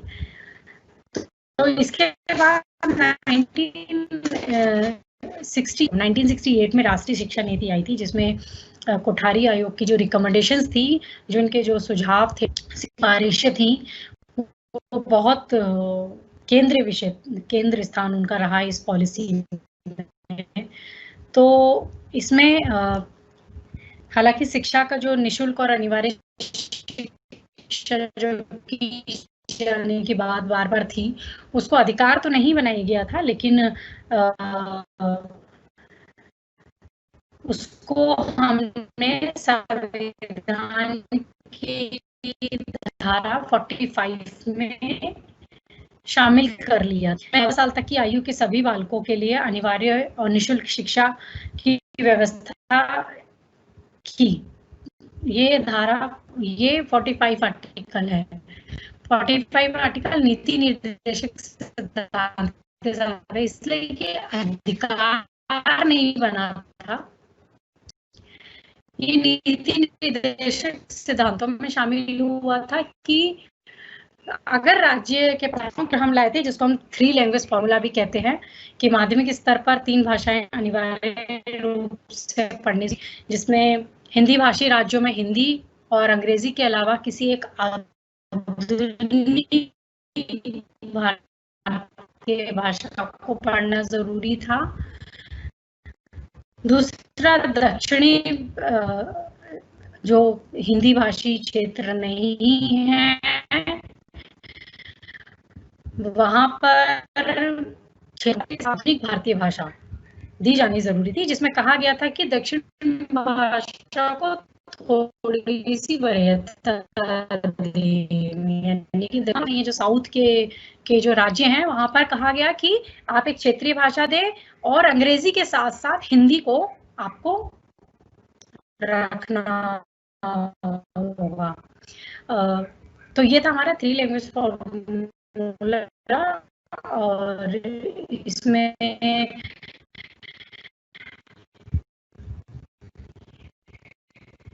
और पाठ्य पुस्तकों को इसका स्टैंडर्ड हो उनको निर्मित करने के लिए ये पूरी 1968 की पॉलिसी में इस सब बातों पर जोर दिया गया। अध्यापकों के संदर्भ में ये कहा गया कि जो अध्यापक हैं उनको अनुसंधान करने के लिए अपने ज्ञान को और बढ़ाने और उस सब के लिए प्रोत्साहन दिया जाना चाहिए और उनकी इन सर्विस ट्रेनिंग पर भी बड़ा बल दिया गया कि जो टीचर्स हैं जो आप जॉब पर हैं लेकिन उनको लगातार नए ज्ञान को प्राप्त करना है तो उनके लिए इन सर्विस ट्रेनिंग की बात उन्होंने की थी पॉलिसी में 1968 की पॉलिसी में बता रही हूँ, ठीक है। और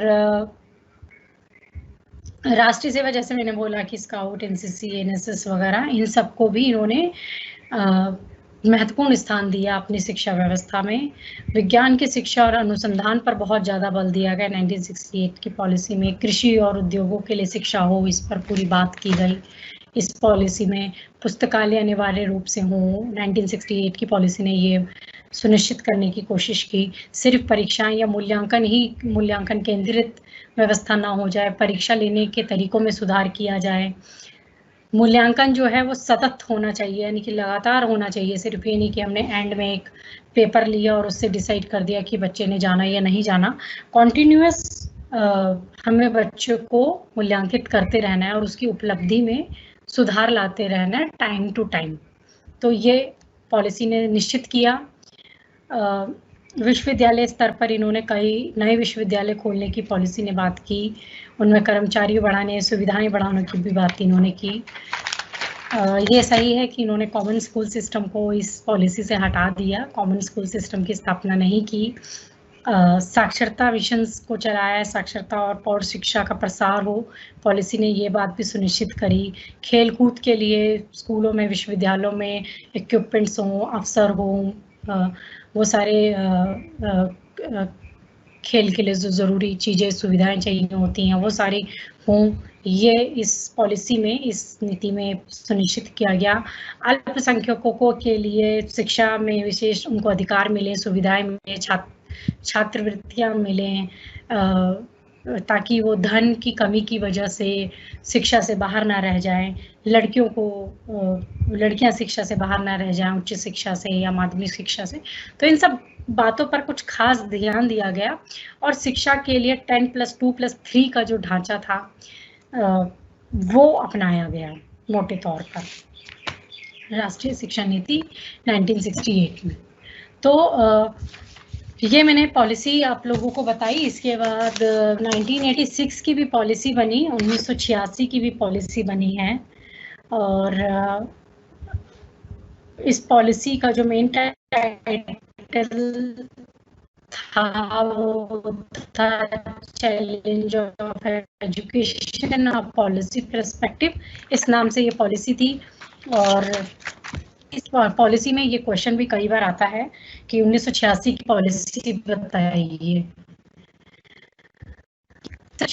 उसमें भी अधिकतर स्टेट्स ने 10+2+3 का ही जो ढांचा था, शैक्षिक ढांचा, उसको ही करा 10 तक प्लस। सभी राज्यों ने बोल दिया और इसके लिए ऐसा नहीं था, लेकिन मोस्टली स्टेट ने ये वाले ढांचे को अपनाया और 6 से 14 साल के बच्चों के लिए शिक्षा फ्री हो और ये उनका राइट हो, इस संकल्प को उन्होंने दोहराया। हालांकि ये विषय नीति निर्देशक सिद्धांत के अंदर ही रखा गया और एक राइट के तौर पर, अधिकार के तौर पर जो कि हमें अभी मिला है वो नहीं मिला था, दिया गया। ऑपरेशन ब्लैक बोर्ड को लागू किया गया 1986 की राष्ट्रीय शिक्षा नीति के अंतर्गत। ऑपरेशन ब्लैक बोर्ड ये था कि आप स्कूल में आपको मिनिमम टीचिंग इक्विपमेंट रखने हैं और उसमें सबसे बड़ी बात है कि आपके पास पढ़ाने के लिए black board, chalk, duster, basic किताबें ये होनी ही ज़रूरी ही हैं। कई स्कूल्स ऐसे चल रहे थे जहाँ पर ये बेसिक चीज़ें भी नहीं थी। तो 1986 की राष्ट्रीय शिक्षा नीति ने जब आई, उससे पहले उन्होंने पूरा स्टडी की थी कि भारत में क्या-क्या दिक्कत है। तो ये पाया गया था कि स्कूल की जो स्कूली शिक्षा जो है हमारे देश की, उसमें बेसिक टीचिंग मटीरियल ही नहीं है पढ़ाने के लिए। तो ये लाया गया और कोशिश की गई कि जो बच्चे ड्रॉप आउट हो जाते हैं, यानी कि स्कूल छोड़कर चले जाते हैं, किसी व्यवसाय में लग जाते हैं या पैसों की कमी के कारण नहीं पढ़ पाते हैं, या माता पिता ही उनके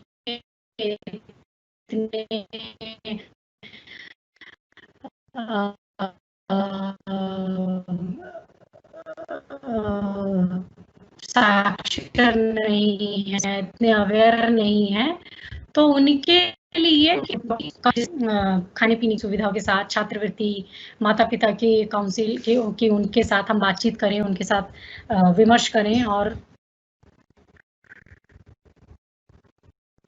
इस पूरे प्रोसेस से जोड़ पाएँ, इसकी कोशिश उन्होंने की। डे केयर सेंटर खोले उन्होंने, ताकि जो छोटे बच्चे हैं उनकी देखभाल के लिए। कई बच्चे इसलिए छोड़ देते थे स्कूल कि छोटा भाई या बहन है, माँ बाप दोनों मजदूरी पे है या दोनों काम पर जाते हैं, तो उसका ख्याल रखने के लिए आपको घर पे रहना है।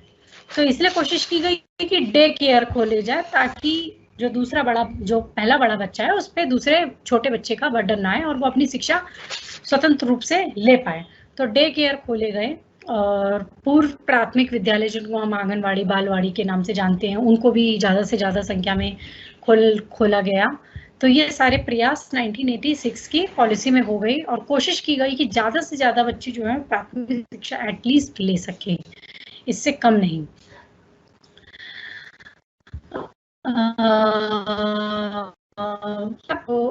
विज्ञान और सामाजिक विज्ञान दोनों को बहुत इम्पोर्टेंस दी गई कि हाँ, दोनों ही बहुत महत्वपूर्ण हैं।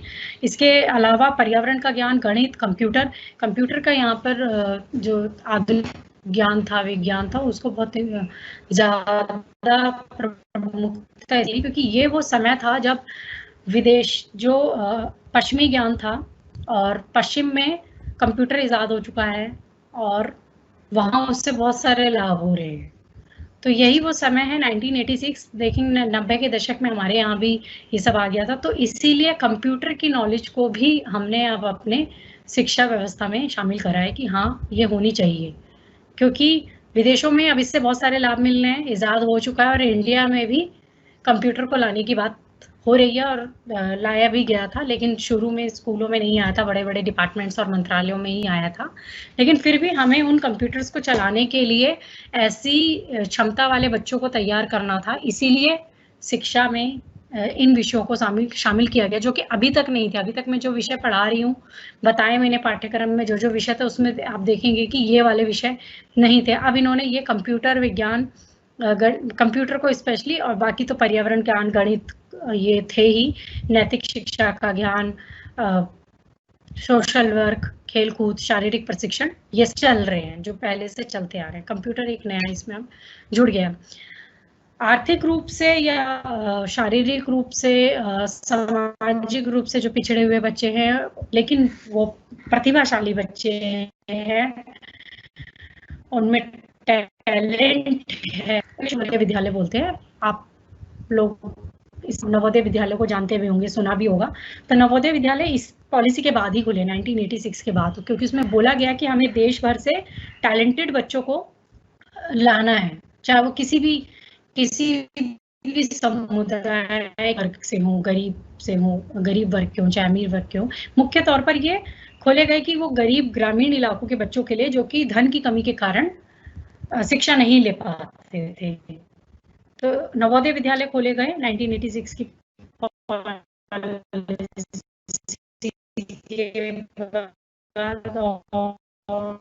दूसरा कि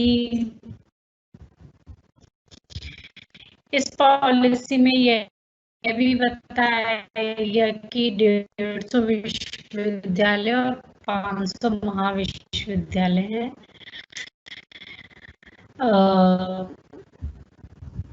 वहाँ संसाधन उतने नहीं है, इतने होने चाहिए। तो सब शामिल हुए, विकलांग, ग्रामीण क्षेत्रों के लोग उनको मिले, इसीलिए हमें स्कूल, यूनिवर्सिटीज़ और कॉलेजेस खोले जाने चाहिए। इसी दौरान ये भी पाया गया कि कई लोग अपनी हायर एजुकेशन नहीं ले पाते क्योंकि वो रेगुलर नहीं कर सकते, वो डेली कॉलेजेस स्कूल नहीं जा सकते। आप उनको काम करना है या उनकी फैमिली प्रॉब्लम ऐसी है या लड़कियां हैं उनकी शादी हो गई लेकिन वो चाहती हैं उच्च शिक्षा लेना, तो ऐसे के लिए बहुत ज़रूरी है कि आप ओपन यूनिवर्सिटीज़ खोलें। तो इसीलिए ओपन यूनिवर्सिटीज़ का जो ये पूरा कॉन्सेप्ट है ये बहुत मजबूत किया गया। इंदिरा गांधी राष्ट्रीय मुक्त विश्वविद्यालय जो था, इग्नू जिसको हम बोलते हैं, हालांकि वो खुल गया था लेकिन उस कॉन्सेप्ट को और उसको और मजबूत किया गया। कहा गया कि जो इसके जो स्टडी सेंटर्स ज़्यादा खुले, इग्नू की तर्ज पर और दूसरे नए ओपन यूनिवर्सिटीज़ खुले, इन पर बहुत जोर दिया गया ताकि वो लोग जो किसी ले पा रहे क्योंकि वो रेगुलर हर दिन अपना समय नहीं दे सकते हैं, उतना धन नहीं है, समय नहीं है, वो इन कॉलेजेस, इन यूनिवर्सिटीज़ का हिस्सा बने और उच्च शिक्षा को प्राप्त करें, ज्ञान की तरफ बढ़े और आगे। तो ये सारी बातें इस पॉलिसी में कही गई और ये अगर मैं शॉर्ट में समझा दूं तो 14 साल तक की अनिवार्य और निःशुल्क शिक्षा जो है उसको प्रोत्साहन दिया गया, छात्रवृत्ति को प्रोत्साहन दिया गया, छात्रावास की सुविधाएं दी गई बच्चों को और पुस्तकों की सुविधाएं दी गई ताकि स्कूली व्यवस्था में किसी भी तरीके का स्कूली शिक्षा लेने में किसी भी तरीके की कोई प्रॉब्लम ना आए। दूसरा, अनुसूचित जाति के शिक्षकों को विशेष रूप से चयनित किया गया ताकि जो एससी या एसटी जो शिक्षक हैं वो अपने एरिया में अपने समुदाय के साथ लोगों को ज़्यादा कनेक्ट कर पाए, उन लोगों को भी प्रोत्साहन मिले कि हाँ पढ़ने की वैल्यू क्या है, पढ़ाई की वैल्यू क्या है। तो इन पिछड़े वर्ग के बच्चों के समुचित सुविधाएं की गई, विशेष स्कूल खोले गए, अल्पसंख्यक समुदायों के बच्चों के लिए भी विशेष सुविधाएं की गई और ज़्यादा से ज़्यादा अवसर दिए गए और उन्हें अपनी संस्थाएं खोलने के लिए जो अल्पसंख्यक समुदाय थे उन्हें अपने संस्थाएं खोलने के लिए विशेष सुविधाएं की गई और उनके लिए विशेष विद्यालय खोलने की बात इसमें की गई थी 1986 में कि उनके लिए स्पेशल खोले जाएं स्कूल, चाहे वो ब्लाइंड हैं, चाहे वो सुनने में या बोलने में अक्षम है, मानसिक रूप से। तो कई तरीके के स्कूल्स को, जो मानसिक रूप से विकार बच्चे हैं उनके लिए उस खास तरीके के स्कूल, ताकि उसमें उस खास तरीके के टीचर्स आ पाए, खास तरीके की किताबें हों। जो बच्चे देख नहीं सकते हैं उनके लिए उस तरीके के स्कूल ताकि उसमें ब्रेल वगैरह में सारा मटेरियल प्रोवाइड हो, टीचर्स पढ़ाने में सक्षम हो, ये सुविधाएं इसमें की गई। तो जो 1986 की पॉलिसी थी इसमें थोड़े बहुत कुछ सुधार करके 1992 में उसका संशोधित रूप आया था। इसमें ज़्यादा कुछ नहीं, थोड़ा बहुत अंतर था।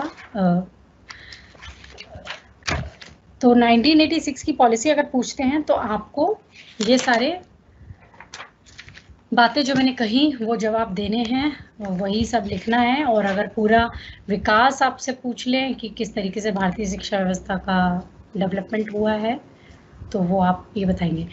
नेक्स्ट आता है कि हमारी जो शिक्षा, भारतीय शिक्षा व्यवस्था है इसमें कुछ प्रॉब्लम्स हैं, यानी कि कुछ समस्याएं हैं जिसकी वजह से जो भी कल्पित किया गया, बहुत सारे आयोग बने। ये तो मेजर आयोग मैंने बताए, कुछ छोटे छोटे आयोग भी बने थे, कुछ छोटी छोटी रिकमेंडेशंस भी आई थी जो कि आपके सिलेबस में नहीं है और क्वेश्चंस में नहीं आता है, इसलिए मैंने उसको इस क्लास का हिस्सा भी नहीं बनाया।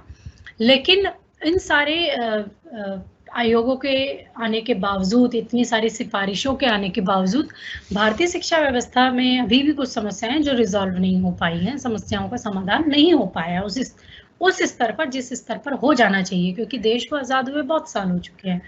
तो वो समस्याएं दरअसल हैं क्या? तो पहली समस्या क्या है, पूंजी का बहुत बड़ा अभाव है।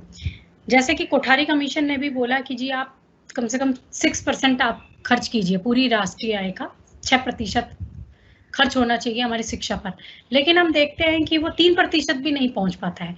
हर आयोग ये रिकमेंडेशन देता है कि शिक्षा में जो धन है वो कम दिया जा रहा है, उसको बढ़ाया जाए, लेकिन वो धन नहीं मिल पाता है, जिसकी वजह से क्या होता है कि जो सुविधाएं बच्चों को मिलनी है, जो जिस स्तर की किताबें बननी चाहिए, जिस स्तर के शोध होने चाहिए, उनके लिए जो इक्विपमेंट चाहिए, उनको खरीदने के लिए जो पैसा चाहिए, वो नहीं मिल पाता।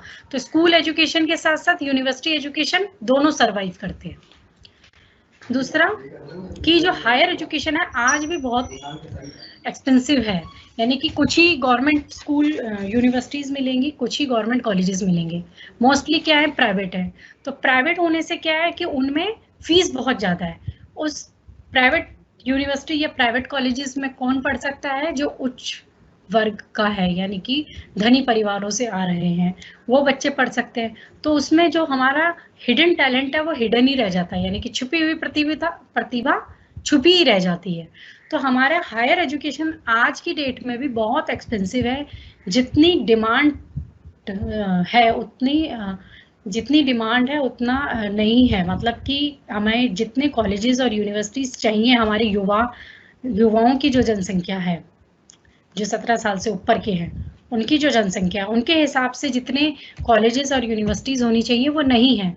तो उस कमी को पूरा करते हैं प्राइवेट सेक्टर बहुत ज़्यादा फीस लेते हैं, सुविधाएं नहीं देते हैं, उनकी मॉनिटरिंग करना मुश्किल हो जाता है। तो ये सारी प्रॉब्लम्स है। आप लोग अगर अपने आसपास भी देखें कि बीटेक, MBA, MBBS, और कई और विषय ऐसे, BEd बहुत पॉपुलर कोर्स। तो ये गवर्नमेंट में और प्राइवेट में आप इनके अगर फीस की तुलना करेंगे तो आप देखेंगे कि 100 टाइम्स ज़्यादा है, बहुत ज़्यादा फीस लगती है। और फीस के साथ साथ कुछ एक्स्ट्रा चार्जेस होते हैं, वो भी लगते हैं, और कई बार मैनेजमेंट कोटा के नाम से भी बहुत ज़्यादा पैसे ले लिए जाते हैं। तो ये पूरा जो प्रोसेस है स्कूल एजुकेशन के बाद, जो ड्रॉप आउट रेट होता है, जो कि बहुत ज़्यादा है इंडिया में, और गर्ल्स में उससे भी ज़्यादा है, लड़कियों में उससे भी ज़्यादा है, कि स्कूली शिक्षा के बाद उच्च शिक्षा तक आने तक छोड़ देते हैं बच्चे स्कूल, मैक्सिमम BA कर लेंगे। लड़कियों में उससे भी ज़्यादा है कॉलेज छोड़ने की दर, या 12th के बाद पढ़ाई छोड़ने की दर।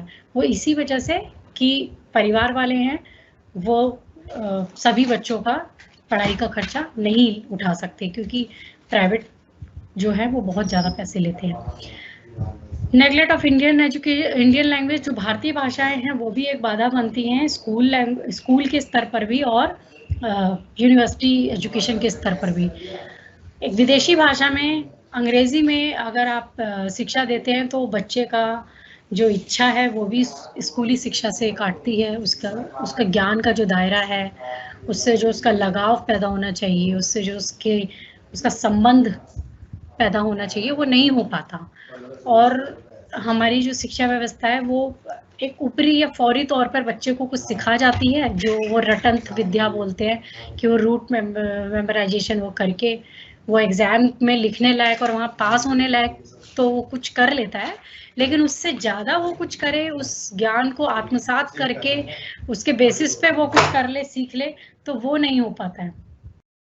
तो ये एक हमारे भारतीय शिक्षा व्यवस्था की एक बड़ी समस्या है, जो शुरू होती है भाषा के साथ लेकिन खत्म होती है अज्ञान के साथ।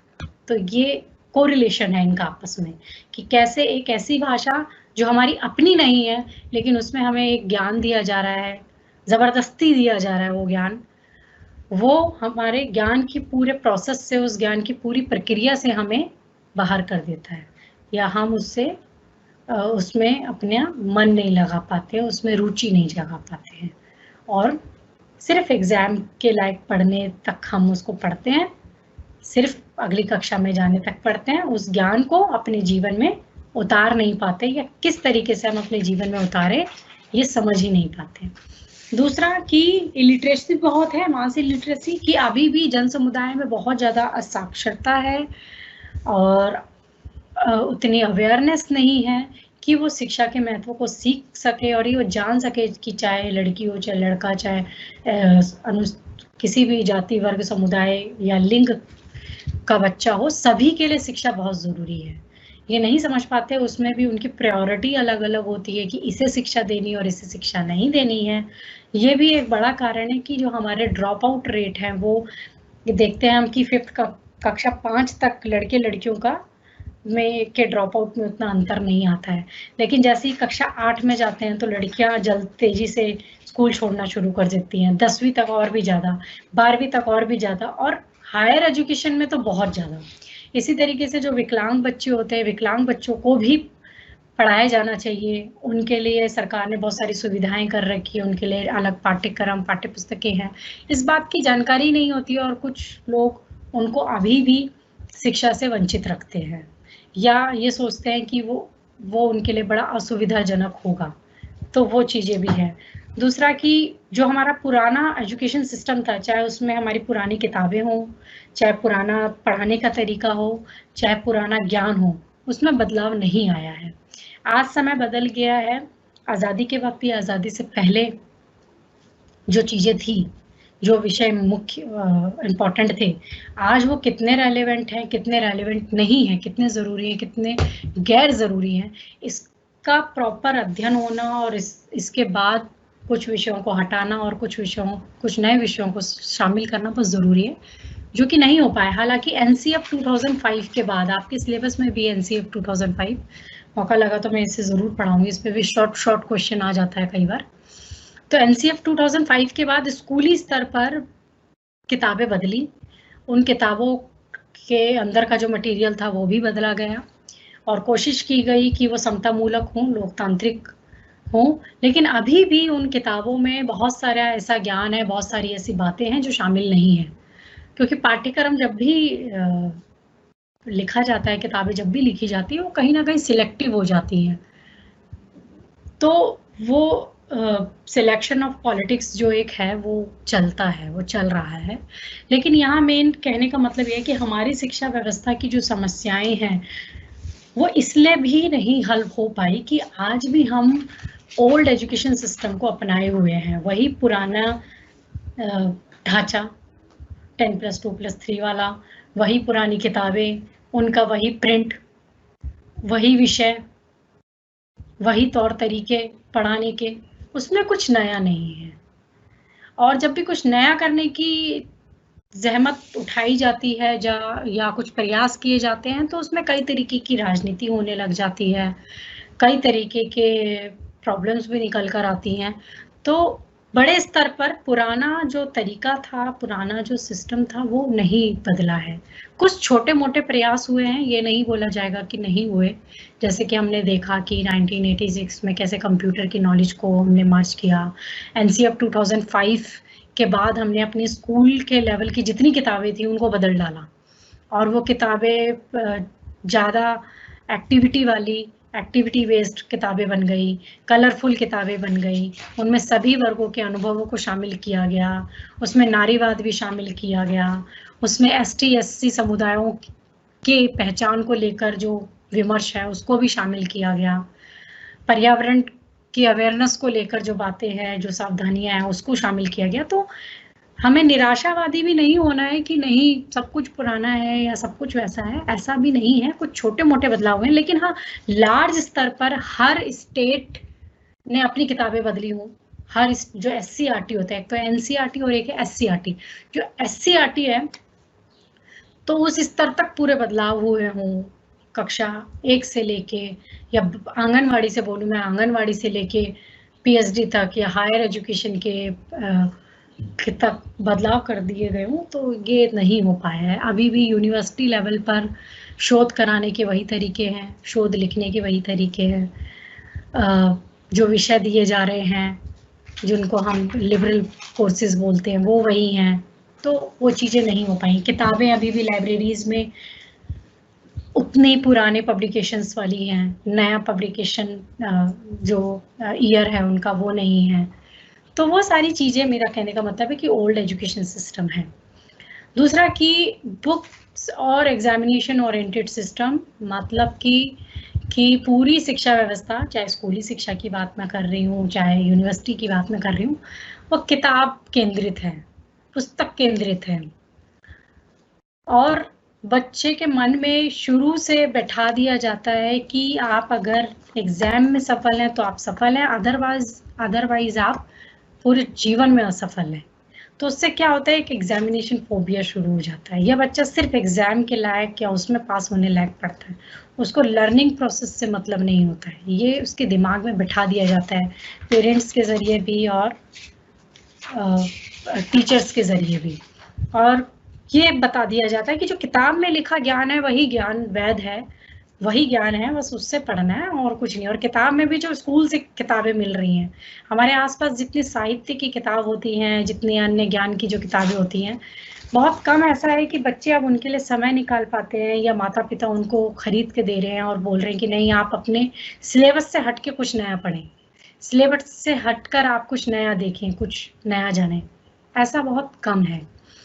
तो सिर्फ टेक्स्ट बुक्स जो हैं, जो हमारे स्कूलों में लगी हुई किताबें हैं और स्कूलों में होने वाला जो एग्ज़ाम है, बस वही हमारे जीवन की सफलता का एकमात्र केंद्र बन गया है। तो इन सब से बच्चे का जो ओरिएंटेशन है वो रटंत तरीकों पे चला जाता है कि उसको बस रटना है और उगल देना है, ये वाली बात है। तो ये पूरा एक मैंने आपका करवाया है, इसके ज़रिए आप अपने आंसर को काफ़ी ब्रॉड करके ले सकते हैं। अगर क्वेश्चन आता है कि शिक्षा व्यवस्था की, तत्कालीन शिक्षा व्यवस्था की समस्याएं क्या हैं, या पर्टिकुलर कोई आयोग पूछ लें और उसका रेलेवेंस पूछ लें आज की डेट में, तो आप उसको सेल्फ एनालिसिस करके आप बता सकते हैं कि आज की प्रॉब्लम क्या है और उन लोगों ने क्या क्या रिकमेंडेशन दी थी, तो वो कितनी आपस में मैच हो रही हैं, कितनी मिल रही हैं। तो ये है। अब कुछ समय हम ले लेते हैं कि आपके जो सवाल हैं उन पर, तो आप अपने सवाल वो पूछ सकते हैं।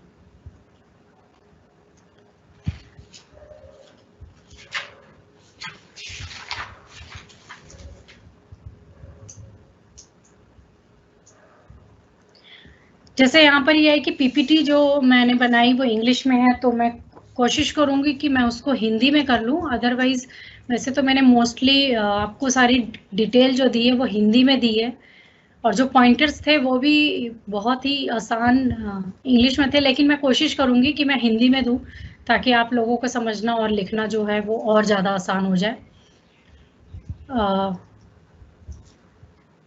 बाकी नेटवर्क की ये जो दिक्कत है, कई स्टूडेंट्स ने ये बात कही है कि वॉइस क्लियर नहीं है, और तो ये कुछ टेक्निकल इश्यूज हैं। हम इस तरीके से, अभी ये फर्स्ट डे है कि क्लासेस ऑनलाइन मेथड में हम ले रहे हैं, ऑनलाइन तरीके से हम क्लासेस ले रहे हैं, तो प्रॉब्लम मेरी तरफ से भी होंगी वाईफाई की, कुछ प्रॉब्लम्स आपके तरफ से भी होंगी कि आपके वाईफाई काम नहीं कर रहा होगा या कुछ और दिक्कत होंगी, लेकिन कोशिश की जाएगी इसको कम से मिनिमाइज किया जा सके। तो और बाकी जब एक है कि आवाज़ आ रही है, वो फ़ैन की आवाज़ थी बहुत ज़्यादा, तो फ़ैन बंद करके मैं आपकी क्लासेस ले रही हूँ, तो इसलिए थोड़ी सी गर्मी और ये सब भी है इशू मेरे साथ। तो वो सारी आवाज़ें वही थी, वो क्लियर आवाज़ जो नहीं थी, लेकिन फ़ैन की आवाज़ जब बंद हुई होगी तो आवाज़ क्लियर हो गई होगी।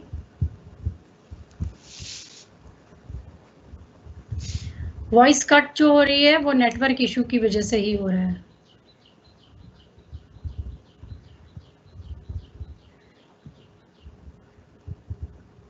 एक स्टूडेंट ने बोला है इन 3 दिन के शेड्यूल के बाद क्या क्लासेस हो सकती हैं, अभी इस बारे में कुछ आगे नहीं आया है, क्योंकि 3 दिन, लेकिन हम 3 दिन में कोशिश करेंगे, क्योंकि 2-2 घंटे की, हमें ये नहीं सोचना है कि 3 दिन की, एक्चुअली हमारे पास 6 घंटे हैं, तो हम कोशिश करेंगे कि इन 3 दिनों में ही जो इम्पोर्टेंट, मोस्टली इम्पोर्टेंट जो टॉपिक हैं वो हम सारे कवर कर लें, ताकि आपके एग्ज़ाम, अभी वही मैं बात कर रही थी एग्ज़ाम ओरिएंटेड, लेकिन होना पड़ रहा है एग्जाम ओरिएंटेड हमें भी, तो एग्जाम के पर्सपेक्टिव से आप कर पाए।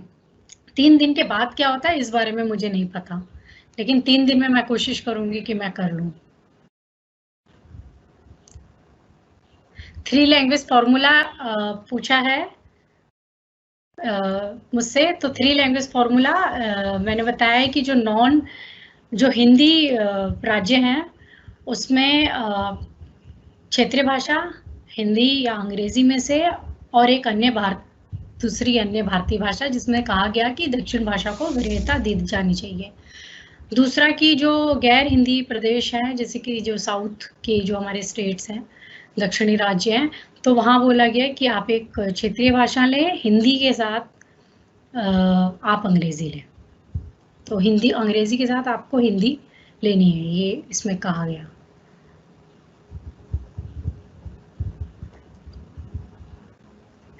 नेक्स्ट और क्वेश्चन,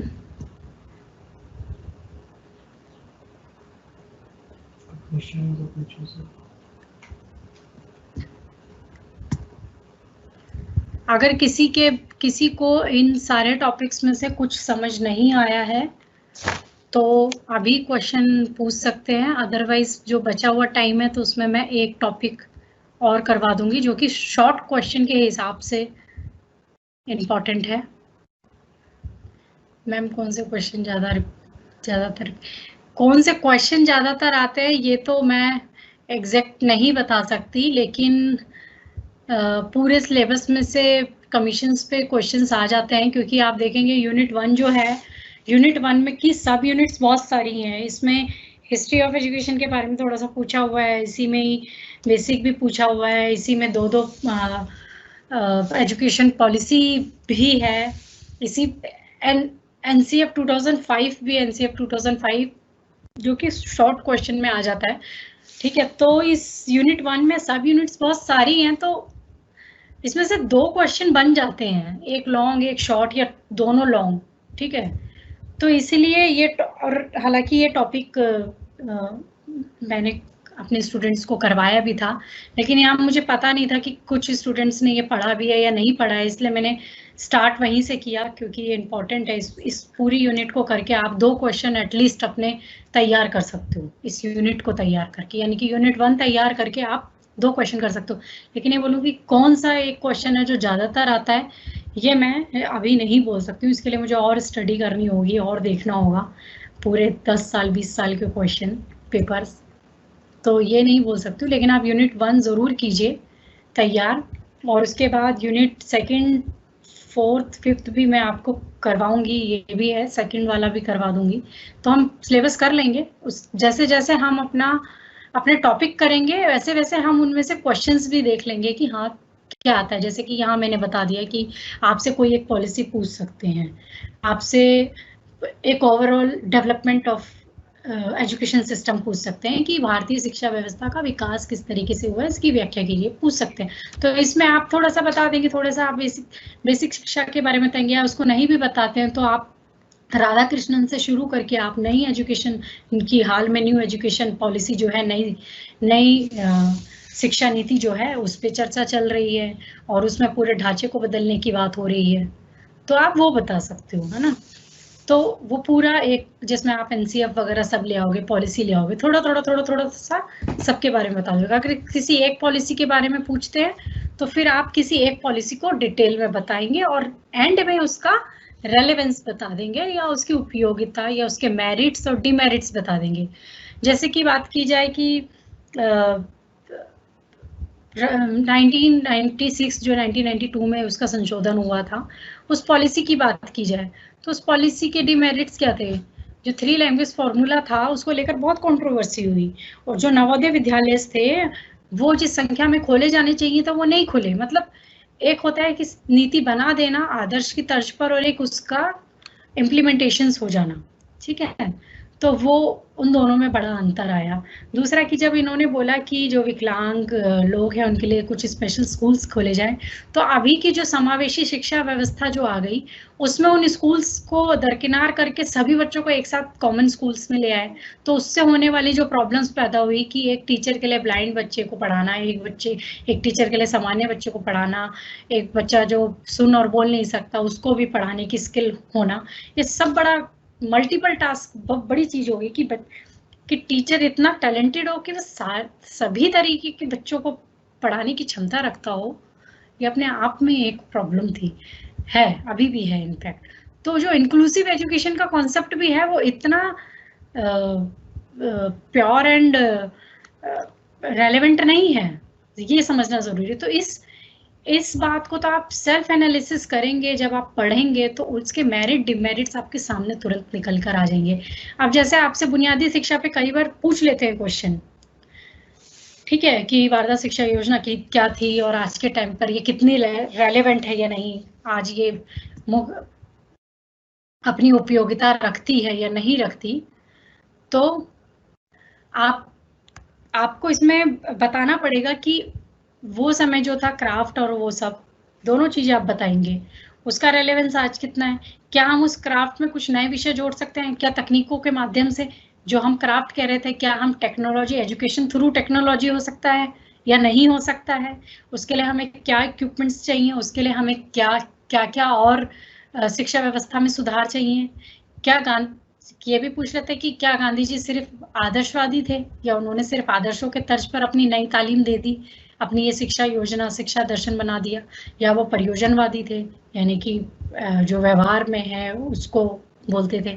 तो ये जो आता है तो आपको समझना होगा कि उस समय की परिस्थितियां, उस समय का वो जो पूरा प्लान था उनका और आज की परिस्थितियों में और उनका प्लान, सारी चीजें तो नॉन रेलेवेंट होंगे ही नहीं। मातृभाषा की जो बात होती है वो तो आज भी रेलेवेंट है कि हाँ, मातृभाषा में बच्चे को जब पढ़ाया जाता है तो वो ज़्यादा समझता है, वो अपने टीचर के ज़्यादा नज़दीक आता है, शिक्षा से उसका संबंध जो है वो ज़्यादा गहरा बनता है। स्कूली शिक्षा में और सामुदायिक शिक्षा में अंतर नहीं रहता क्योंकि दोनों सेम भाषा में दी जा रही है, अनुभवों से सीखता है। जब खुद करके कोई चीज़ सीखता है तो वो ज़्यादा देर तक उसको समझ पाता है, लेकिन जब सिर्फ कोई दूसरा उसे बता देता है तो वो ज़्यादा देर तक नहीं समझ पाता, ज़्यादा समय तक उसको अपने माइंड में नहीं रख पाता। तो ये सारी बातें गांधी जी की, ये जो मैं बुनियादी शिक्षा का एग्जाम्पल दे रही थी कि कौन कौन से पहलू हैं जो आज आपको लग रहा है कि नहीं भाई रेलेवेंट है हमारी शिक्षा व्यवस्था में, इनको अनिवार्य रूप से आज भी शामिल किया जाना चाहिए। क्या बच्चे का आत्मनिर्भर बन जाना, उसका कौशल, उसके पास कोई ना कोई एक स्किल सीखना क्या नॉन रेलेवेंट बात है, क्या नहीं होनी चाहिए या कितनी होनी चाहिए, किस उम्र में आनी चाहिए, इस पर बहस हो सकती है, जो हुई भी थी, जो बहस हुई भी थी कि गांधी जी का ये जो पूरा कॉन्सेप्ट है ये कितना रेलेवेंट है, क्योंकि वो 7 से 14 साल तक के बच्चे की बात कर रहे हैं, तो क्या वो बाद में भी दिया जाना चाहिए, नहीं दिया जाना चाहिए। तो ये पूरी एक डिस्कशन है जिसके बारे में आप अपनी किताबों में पढ़ें, आप थोड़ा सा खुद एनालिसिस करेंगे तो आपके माइंड में ही ये चीजें, ये पॉइंट्स आएंगे उभर के। आप जो देर से आ रहे हैं, कुछ बच्चे बोल रहे हैं कि हम देर से आए तो स्टार्टिंग का, एक्चुअली हमारे पास 2 घंटे हैं और हमें बहुत सिलेबस करना है, तो कोशिश कीजिए आप टाइम से आइए, क्योंकि आप कितनी देर से आए, कितना पहले से मुझे रिपीट करना है फिर से तो मुझे नहीं पता, तो आप टाइम से आइए, यही सबसे अच्छा होगा।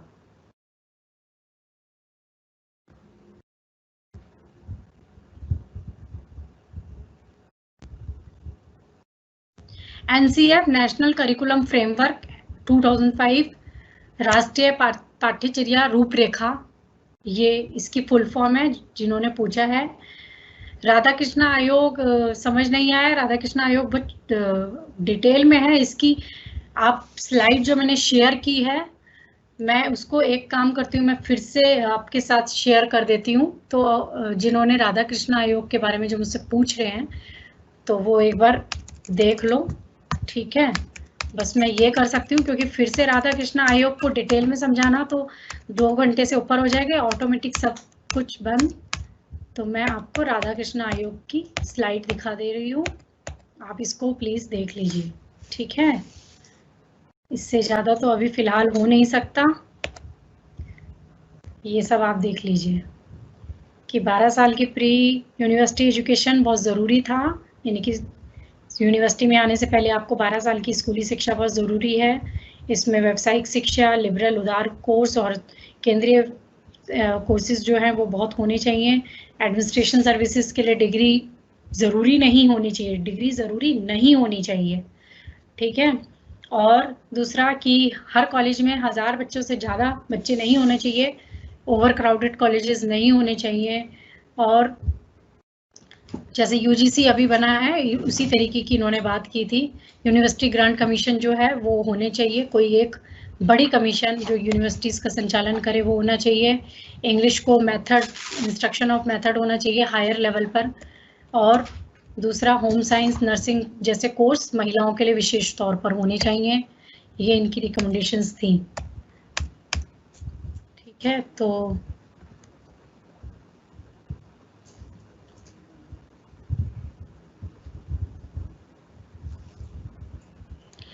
कुछ मेरे शायद पुराने स्टूडेंट्स हैं जो जानते हैं कि मैंने एक वेबसाइट भी बनाई थी और उसमें कुछ नोट्स भी डाले थे, तो मैं कल वो अपनी साइट बता दूंगी, आप वहाँ जाकर कुछ नोट्स वगैरह, लेकिन 3rd ईयर के मुझे उसमें अपलोड करने पड़ेंगे, उसमें मोस्टली 2nd ईयर के थे, तो तब आप 2nd ईयर में होगे तो वो नोट्स आपके काम के होंगे। लेकिन अभी मुझे फिर 3rd ईयर के नोट्स उसमें अपलोड करने होंगे, तो वो मैं आज करके कल फिर आपको, जब मेरी आपसे फिर से बात होगी तो मैं आपको बता दूंगी, तो आप वहाँ से वो नोट्स ले लीजिएगा। और तो खैर इससे ज़्यादा क्या हो सकता है। पीपीटी डाउनलोड कर सकते हैं या नहीं ये मुझे नहीं पता, आप अपने सिस्टम में देखिए, डाउनलोड का ऑप्शन आ रहा है तो उसे डाउनलोड कर लीजिए, मुझे कोई प्रॉब्लम नहीं है।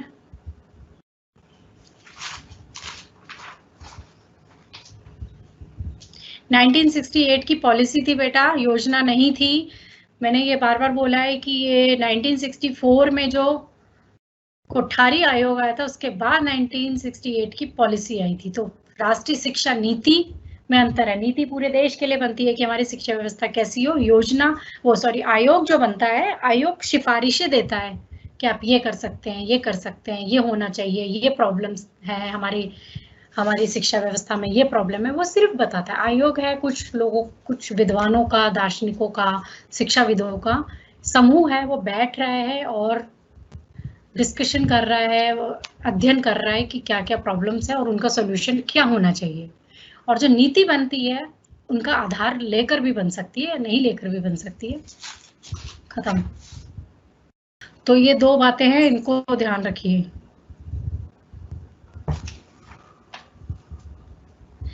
यूजीसी वगैरह को मैं डिटेल में समझाऊंगी क्योंकि इस पे भी क्वेश्चन आ जाइए, जो ये मैं पढ़ा दूंगी आपको कि यूजीसी क्या है, एनसीईआरटी क्या होता है, एससीईआरटी क्या होता है, ये एक पूरा आपका टॉपिक है, तो डोंट वरी। कोठारी आयोग के बारे में शॉर्ट में पूछ लो, टाइम भी बहुत कम है, फिर मुझे ये स्लाइड में दिखा देती हूँ आप लोगों को। क्लास में टाइम से रहो। कोठारी आयोग 1964 में बना, रिकमेंडेशन 66 में दे दी थी और इसकी तर्ज पे 1968 की पॉलिसी बनी, राष्ट्रीय शिक्षा नीति बनी। और इन्होंने वही कि शिक्षा और प्रोडक्टिविटी, उत्पादनशीलता को एक करने की बात कही, विज्ञान की शिक्षा पे बहुत ज़्यादा जोर दिया, वोकेशनल एजुकेशन पे जोर दिया, राष्ट्रीय एकता, राष्ट्रीय अखंडता, आधुनिक शिक्षा, लोकतांत्रिक मूल्य, विश्वास, आध्यात्मिक मूल्य और विश्वास, इन पर बहुत बल दिया। और ये करिकुलम इनका था कि क्या क्या पढ़ाया जाना चाहिए, लोअर प्राइमरी पे, हायर प्राइमरी, लोअर सेकेंडरी और हायर सेकेंडरी। तो ये स्क्रीनशॉट ले लो आपके, अगर आप सिस्टम में हो तो आप एक फ़ोन से पिक ले लो या कैसे भी, या आप लिख सकते हो तो वो लिख लो, ये करिकुलम और ये चीज़ें आप लिख लो। तो बेसिकली ये है। और इन्होंने, मैंने बताया है कि इन्होंने सामान्य स्कूली व्यवस्था, कॉमन स्कूल सिस्टम पर बहुत जोर दिया था कि पूरे देश में एक स्कूली व्यवस्था हो, जो लेयर्स स्कूल्स के होते हैं कि कोई स्कूल निम्न गुणवत्ता में चल रहे हैं, कुछ अच्छी गुणवत्ता वाले स्कूल हैं, ऐसे ना होकर एक जैसे स्कूल हो और हर 4 किलोमीटर या 10 किलोमीटर पे वो एक स्कूल होना चाहिए और उसमें अमीर, गरीब, दलित, ब्राह्मण लड़की लड़का सब बच्चे उन्हीं स्कूल में पढ़ने चाहिए। अलग अलग स्कूल्स नहीं होने चाहिए कि कुछ तो कॉन्वेंट स्कूल्स हैं और कुछ एकदम नगर निगम वाले स्कूल हैं, कुछ स्कूल एकदम बहुत सुविधाओं के साथ बच्चे को पढ़ा रहे हैं और कुछ बिल्कुल नहीं पढ़ा रहे हैं। तो ये था। दूसरा, कोठारी आयोग ने 6% की बात की थी कि शिक्षा में खर्च किया जाना चाहिए, जो कि आज तक पॉसिबल नहीं हो पाया है। ज़्यादा से ज़्यादा यूनिवर्सिटीज़ और स्कूल्स खोलने की बात इन्होंने कही थी। नए टेक्स्ट बुक्स वगैरह बनाने की बात कही थी मैम।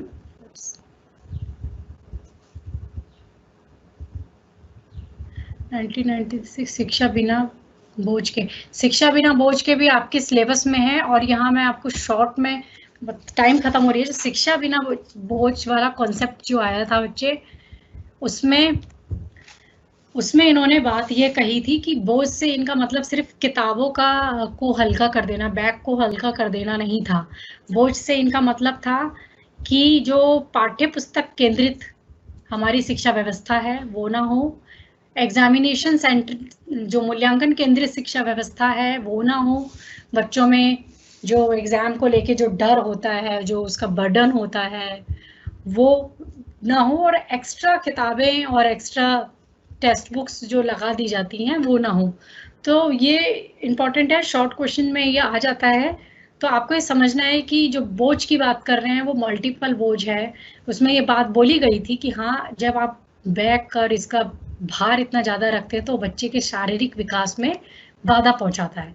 तो आप कोशिश कीजिए आपके जो भी विषय हैं उन पे कम से कम टेक्स्ट बुक्स हों और हेल्प बुक्स हों, ताकि बच्चे को जो डेली अपने स्कूल से बैग लेकर आना है, फिर घर लेकर जाना है, उससे जो उसके कंधों पे जोर पड़ता है, उसकी जो नसों पे जोर पड़ता है, जिससे उसका शारीरिक कद काठी में अंतर आता है, वो ना हो। क्योंकि शिक्षा का एक उद्देश्य उसके शारीरिक विकास करना भी है।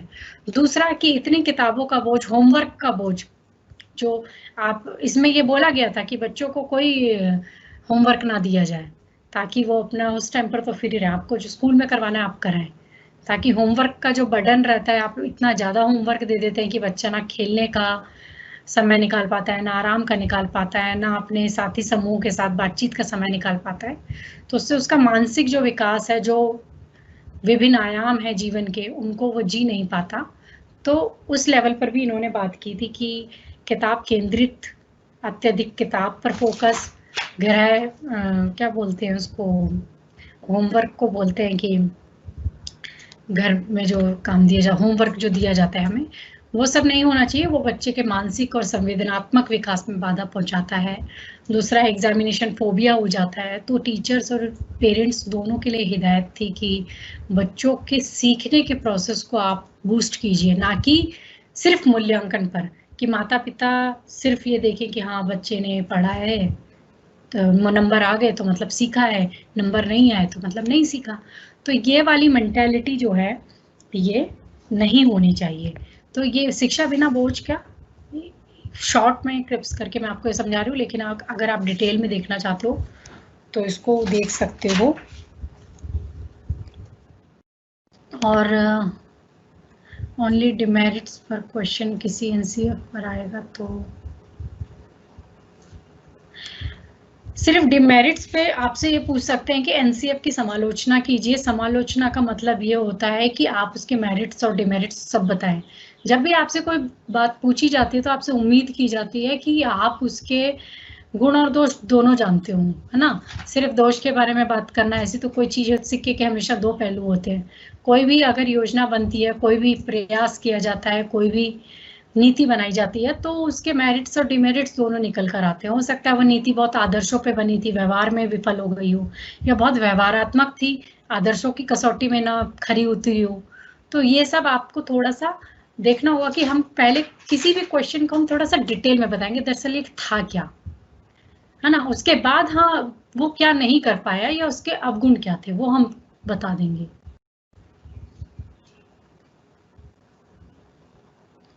अगर आपको स्टडी मटेरियल, मैं आपके स्टडी मटेरियल की कोशिश करूंगी कि आपको मैं प्रोवाइड करवा दूं।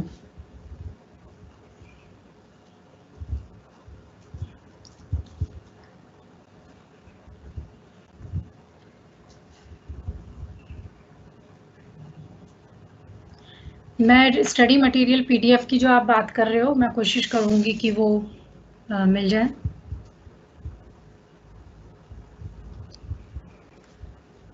हाँ, मैथ्स फैकल्टी में कुछ स्टूडेंट्स ने जो क्लास ली थी वही जो कह रहे हैं कि वो मटेरियल साइट पे मैंने अवेलेबल करवाया था, तो वो मैं आपको बता दूंगी, लेकिन उसमें मुझे कुछ नया भी अपडेट करना पड़ेगा, कुछ न्यू मटेरियल अपलोड करने पड़ेंगे, उसके बाद ही वो आप लोगों को फ़ायदा पहुंचाएगा, क्योंकि तब आप किसी दूसरी क्लास में थे, अभी आप 3rd ईयर में आ गए हो, तब आप 2nd ईयर में थे, तो उसको मुझे देखना पड़ेगा। इम्पॉर्टेंट क्वेश्चंस पे हम लोग बात कर रहे हैं जैसे जैसे टॉपिक हो रहा है। ये सिद्धार्थ ने बता भी दिया है, हिंदी में हम .blogspot.com ये साइट है, इस पे मटेरियल है, लेकिन 3rd ईयर के हिसाब से मुझे देखना होगा इस पे क्या क्या नहीं है।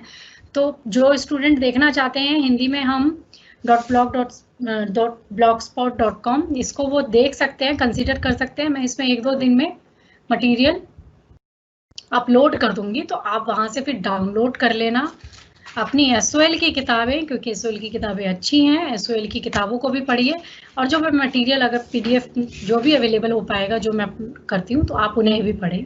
तो 2-3 सोर्सेज से अगर आप पढ़ते हैं तो आपके ज्ञान में वृद्धि ही होगी।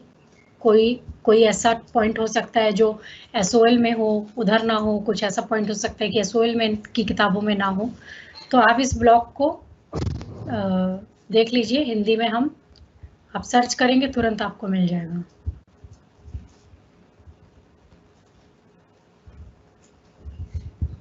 टिपिकल वर्ड्स में ही आंसर लिखने होंगे या फिर हम इजी, देखिए इजी भाषा और टिपिकल भाषा क्या होती है, आपका जो सेंटेंस है वो क्लियर होना चाहिए कि आप कहना क्या चाहते हो। अब एक एग्जाम्पल मैं दूं कि जैसे कि हम लिखते हैं दुविधा लिखते हैं, संकोच लिखते हैं, मित्र मंडली लिखते हैं, साथी समूह लिखते हैं, है ना। तो ये सारे शब्द मुझे नहीं लगता कि टिपिकल हैं, या मैं बोलूँ कि बहुत ये एकेडमिक वर्ड्स हम बोल सकते हैं कि हमें लिखते हुए थोड़ा सा अच्छी भाषा में, और जो भी लिखे वो सेंटेंस छोटा हो और बात साफ होनी चाहिए कि आप कहना क्या चाहते हो, है ना। इजी लैंग्वेज यूज कर सकते हो। टिपिकल वर्ड वो आप अपनी भाषा में अच्छे शब्दों के साथ छोटे सेंटेंसेस में साफ बात लिखिए। कल कौन सा टॉपिक करवाऊंगी ये मेरे लिए खुद अभी सोचने वाली बात है। मैंने वैसे तो सोचा था कि आपको अर्ली चाइल्ड केयर वाला टॉपिक मैं करवा दूं, लेकिन कोई एक टॉपिक नहीं, बहुत सारे टॉपिक हो जाएंगे। 2 घंटे की क्लासेस है। PPT मैं कोशिश करूंगी कि अपनी वेबसाइट पे अपलोड कर दूं, तो आप डाउनलोड कर लेना। ग्रुप अभी नहीं बन सकता है, आप वहीं से डाउनलोड कर लीजिए मटेरियल, मैं आपको मटेरियल प्रोवाइड कर दूंगी। यूनिट 1 के नोट्स प्रोवाइड हो जाएंगे, आगे भी नोट्स प्रोवाइड हो जाएंगे, इनफैक्ट क्लासेस खत्म भी हो जाएंगी, उसके बाद भी मैं कुछ नोट्स प्रोवाइड करा दूंगी, आप उस साइट से देख लेना। ठीक है स्टूडेंट्स, टाइम भी हो गया है, और कुछ ऐसे क्वेश्चन PDF बनवा, ऐसे आपके पास कोई क्वेश्चन नहीं है मटेरियल को लेके, आप सभी लोग कुछ ज़्यादा चिंतित हैं, तो वो चिंता अपनी ख़त्म कीजिए, वो सब हो जाएगा। तो उसको मैं कोशिश करूँगी आपको ज़्यादा से ज़्यादा मटेरियल प्रोवाइड करवा दूँ। तो अभी क्लासेस हम ओवर करते हैं।